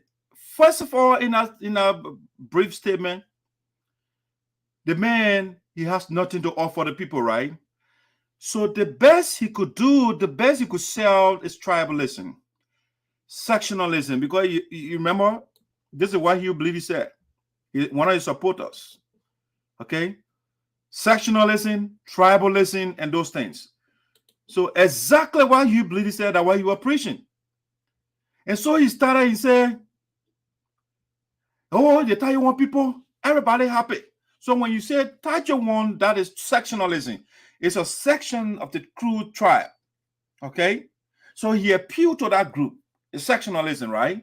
Then the next thing he went to the Kru for the 8th section, right? Oh, the Kru for the 8th section. The others, he appealed to that group. Then when he finished with that, you know what he did? He broke his own neck. He said the Kru for the 8th section during the prior election, they wanted Jefferson Camo, they wanted Macaulay Nyoswa. And I brought different people. I went against the decision of the people. I'm not Jesus Christ. I can make mistake. Your parents are telling you something in the house, and you defy them. It's not a mistake. That's what they call rudeness. That's what they call disrespect to your parents. The crew for the 8 sessions said this is the person who won, or these are the people who won. And you went against, and Teahjay is telling us, since he brought numbers law and Creighton Duncan, no progress in Sinoe County. That's what he said. The people he brought to us, and that is why Creighton Duncan and Teahjay, they are fighting 24/7. They are causing their mind and power and those things. The people that Teahjay brought to us, you know what he said about numbers law? You are happy God killed a man. That's why he said on the campaign trail. Listen to me, not listen to Teahjay, don't take it from me. Hey, God killed, I don't know how you kill or murder. All right, in a case, in other words, say numbers law didn't do nothing good, so he's not an innocent man. So he called his God to kill the man. Listen to him. When numbers law, God has already fought the battle for the Sinoe people. When numbers law, God has already fought the battle for the Sinoe people. So numbers law died, and the man won a campaign trail and said, you know what? For numbers law, my God has fought the battle for the Sinoe people. You know, it's a euphemistic language for my God killed the man. Now, what I'm telling you, euphemism, by the way, is a fancy way or polite way of saying something that is offensive. You don't want to say something offensive, you make it polite. Make it sound polite, right? So instead of saying somebody's short, the people use all that B words, say the man is vertically challenged. They don't want to say the person is short. You don't want to say the person is a janitor, the man can throw dead trash away, and they say the man is the environmental engineer. You know, they try to make it sound good. All right? So exactly what Teahjay is doing over there. Teahjay is saying, you know what? My God fought the battle for you. It's a way of saying my God killed the man. That's why he's telling you all the way he doesn't want to say kill. So euphemistically or diplomatically he's saying, you know, my God fought the battle for the people of Sinoe. All right. So he brought the man and God killed the man. Now, that Creighton Duncan, he threatened, he said he took the man to the slaughter hall. Do I want Teahjay to kill the man? No, I don't want to. But he took the man he brought to us, he took the man to the slaughter hall. And so now, he and the man fighting. This is what Creighton Duncan said about him. Who disturbed the peace of our people. He behaves as if to say Sinoe County is his. And he's of no relevance. Gone are those days where you just talk big mouth and people follow. Now, politics in the country changing. Nothing he does for our people, nothing at all for the past 8 years. Nothing.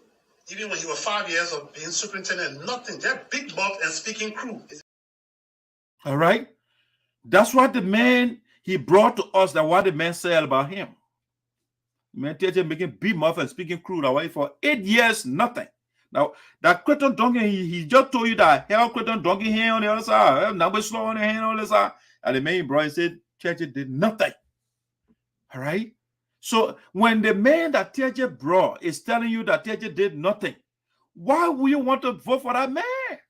Why would you want to vote for Teahjay? When Creighton Duncan he brought, Creighton Duncan is telling you the man did nothing for 8 years and for 6 years or 5 years.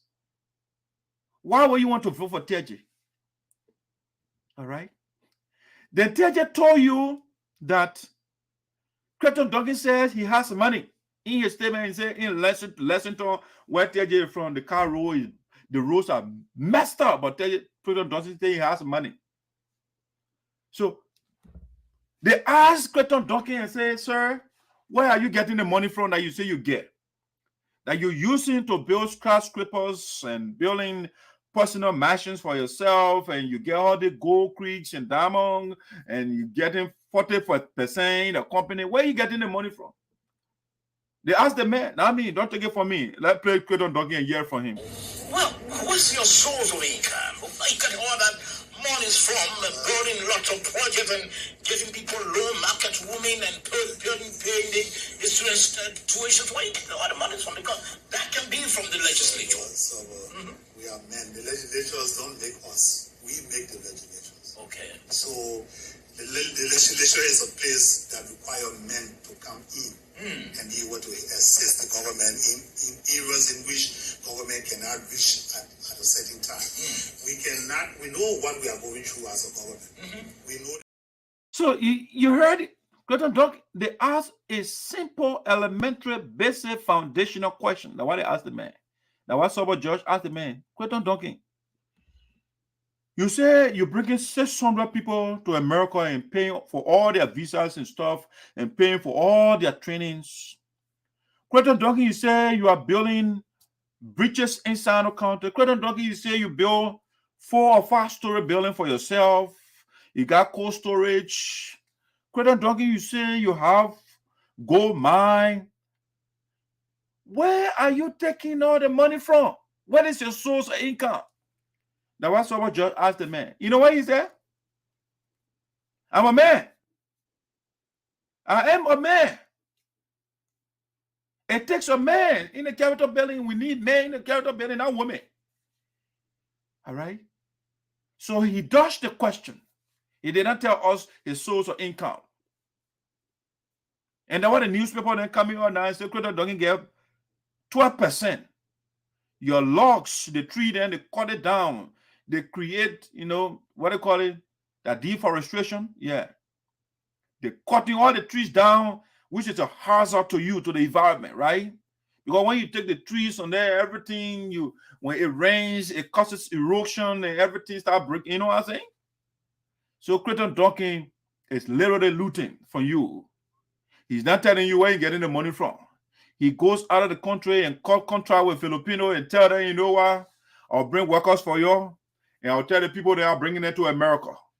And he would carry people, children, and say they're training them up to now. He gets in one person, all right, coming to America. And tell you on the other side, I took Kassan Jabate to the U.S. Embassy. I just show my ID. I say, you're getting a man visa right now. And they give it to the man. And people are inside the county tell you can get it for the only Kassan Jabate you can get visa. The other people, you can show your ID for the whole of Sinoe County. The people you taking for employment. You can't bring them to America so they can get jobs. No, you can't do that one. Okay? So, ladies and gentlemen, you can see that 2023, everybody, after Teahjay praised Zarzar built a house. I mean, I pay all the video, you listen to them. Everybody, all the people that are supporting Teahjay, all of them, they are saying positive things about Zarzar. All of them are supporting Zarzar, that are supporting Teahjay. They don't say anything negative about Zarzar. They bring Kolo. Kolo was the guy that Teahjay put against Zarzar 2017 to be the representative, and Zarzar beat the man.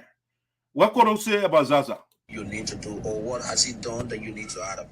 Like I said, where he stopped to pick up from there. Yeah, what are some of the things you feel you could add up? Telling us right. There are a lot of things that he did. You care things he's still doing. You care to name some?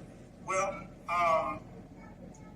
first of all, it was Honorable Zarzar that elevated the school after my school, because my school is the first high school ever. Then he came here, he elevated the Drasma Central High to a senior high, and he also have a school built in Dubadi, and some other things that he did in some part of the district. And will I leave it because somebody. So you heard, this is Kolo. Kolo is not a supporter of Zarzar. He ran against Zarzar. And the guy, the reporter asking and say, generally asking and say, can you name some of the things Zarzar has done? And the first word he said, a lot. And he went and started naming some of the things that Zarzar did. These are not supporters of Zarzar, but they are telling you what Zarzar is doing. Okay? I don't have to go on tonight. The other beginning here with Zarzar, but now he will Teahjay. Hear what he said about Zarzar. 14. I was the chief of office staff in the office of Honorable Representative Matthew G. Zarzar. And my function was to serve as a personal liaison to the Honorable Representative's office. But the opportunity I had while I was in the office of Honorable Matthew Zarzar was to be contacted, to be contracted, to be asked by the Honorable Speaker of the House of Representatives, Speaker J. Ellis Tyler, to participate in the drafting of the budget of the lower house. And I participated. Reverend Sinoe, who was the chief clerk, can attest to that. I participated in the drafting of the budget. And so,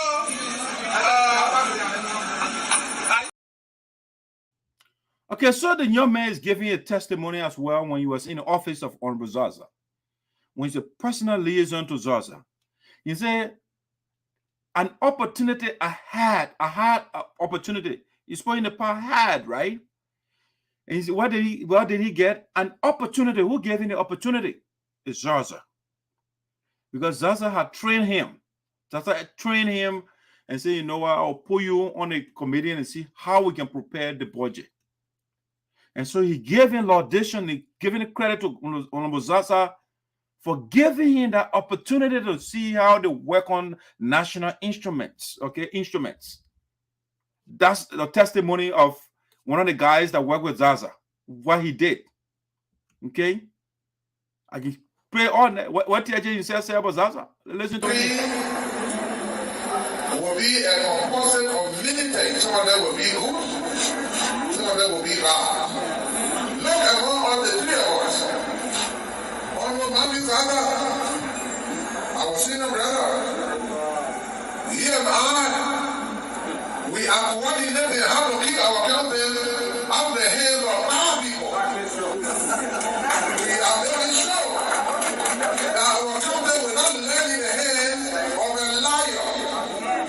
We are making sure that our campaign will not lay in the hands of somebody who cannot be trusted.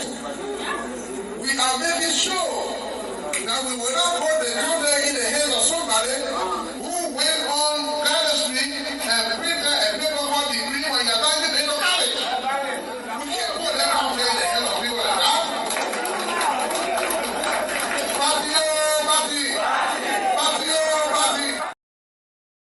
Okay, so the question talking again. Him and Zarzar, they are collaborating to get rid of bad people in our county.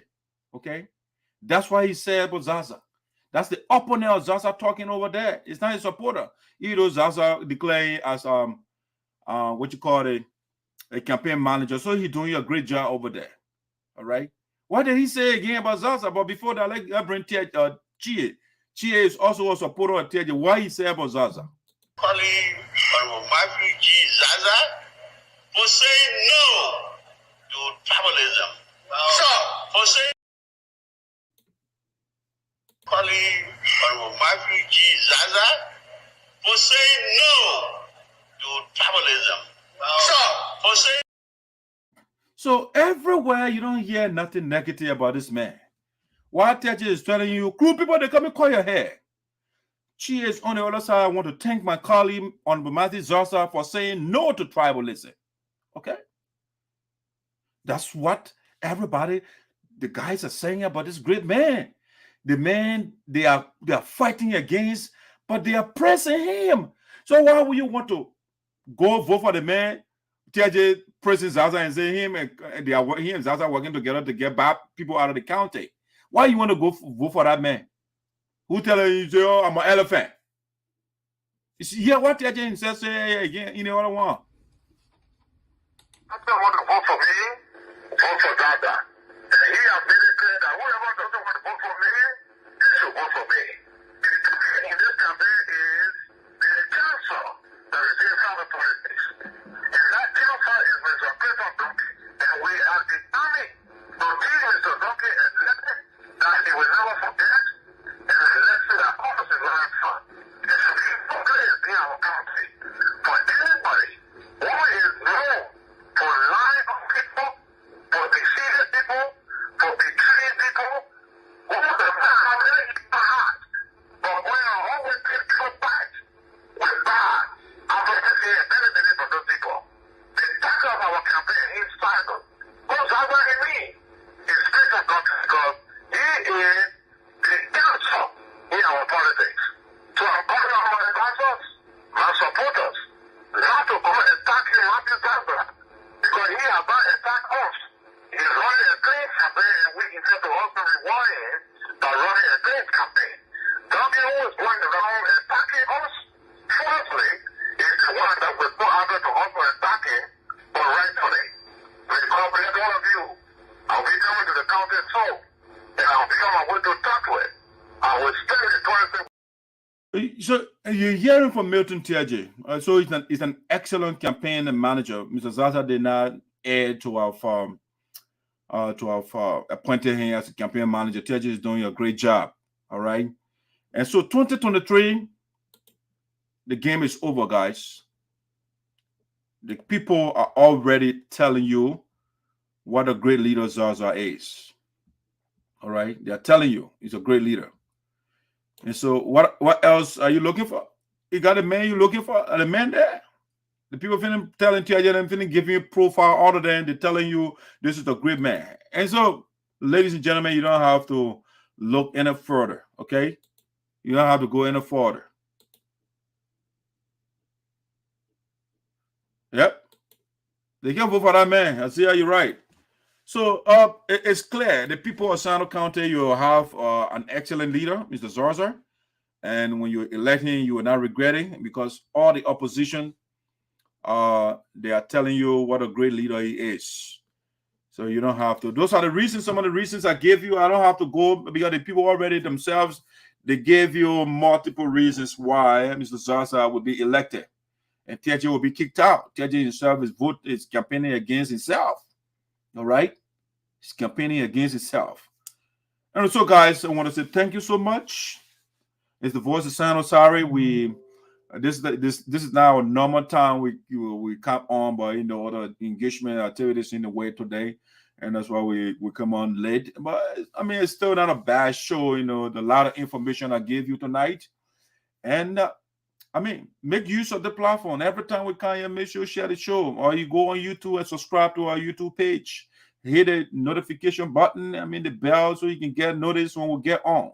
On YouTube is Voice of Sinoe in the Diaspora. That's our name.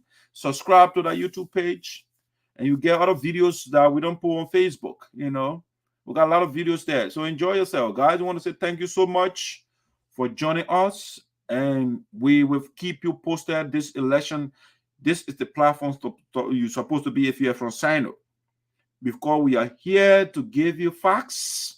You will hear from the candidates themselves, what they are saying about themselves, and what they are saying about their opponent or opponents. And so now from there, you will decide. All I have been doing tonight is to re-echo, to emphasize, to underscore some of the things or what the guys are doing. Maybe you did not get, and I just kind of accentuate that so that you can get it. All right. Share these videos. Make sure and share with your friend.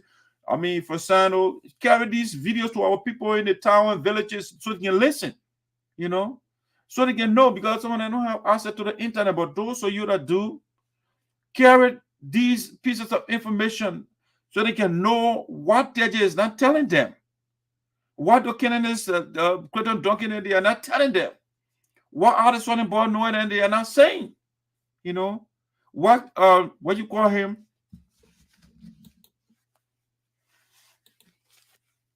What Grigsby is not telling the people. That's what Voice of Sinoe is telling you. And so don't be selfish with the information. I know you are an altruist, so be altruistic. Share the information with other people. Let us, because if you don't spread the information, the people, they will be fooled by Milton Teahjay, who will go for the July 26th celebration in the jungle and tell our people, I will build Bakube and Milton Teahjay Highway since last year, July. And we can't see any machine. We can see the Milton Teahjay Highway and the Bakube Highway. We can see it in Sinoe. And so these are some of the lies that I'm trying to clear up. I'm trying to disabuse the public of the lies that Teahjay told or Teahjay is telling on the campaign. You lie on our children. Oh, I sent one to school. No, you are in our office. You are not using your personal money. Our resources you're using. All right. So, guys, I want to say thank you so much. And thanks for staying with me. Enjoy the rest of the night. I'm out.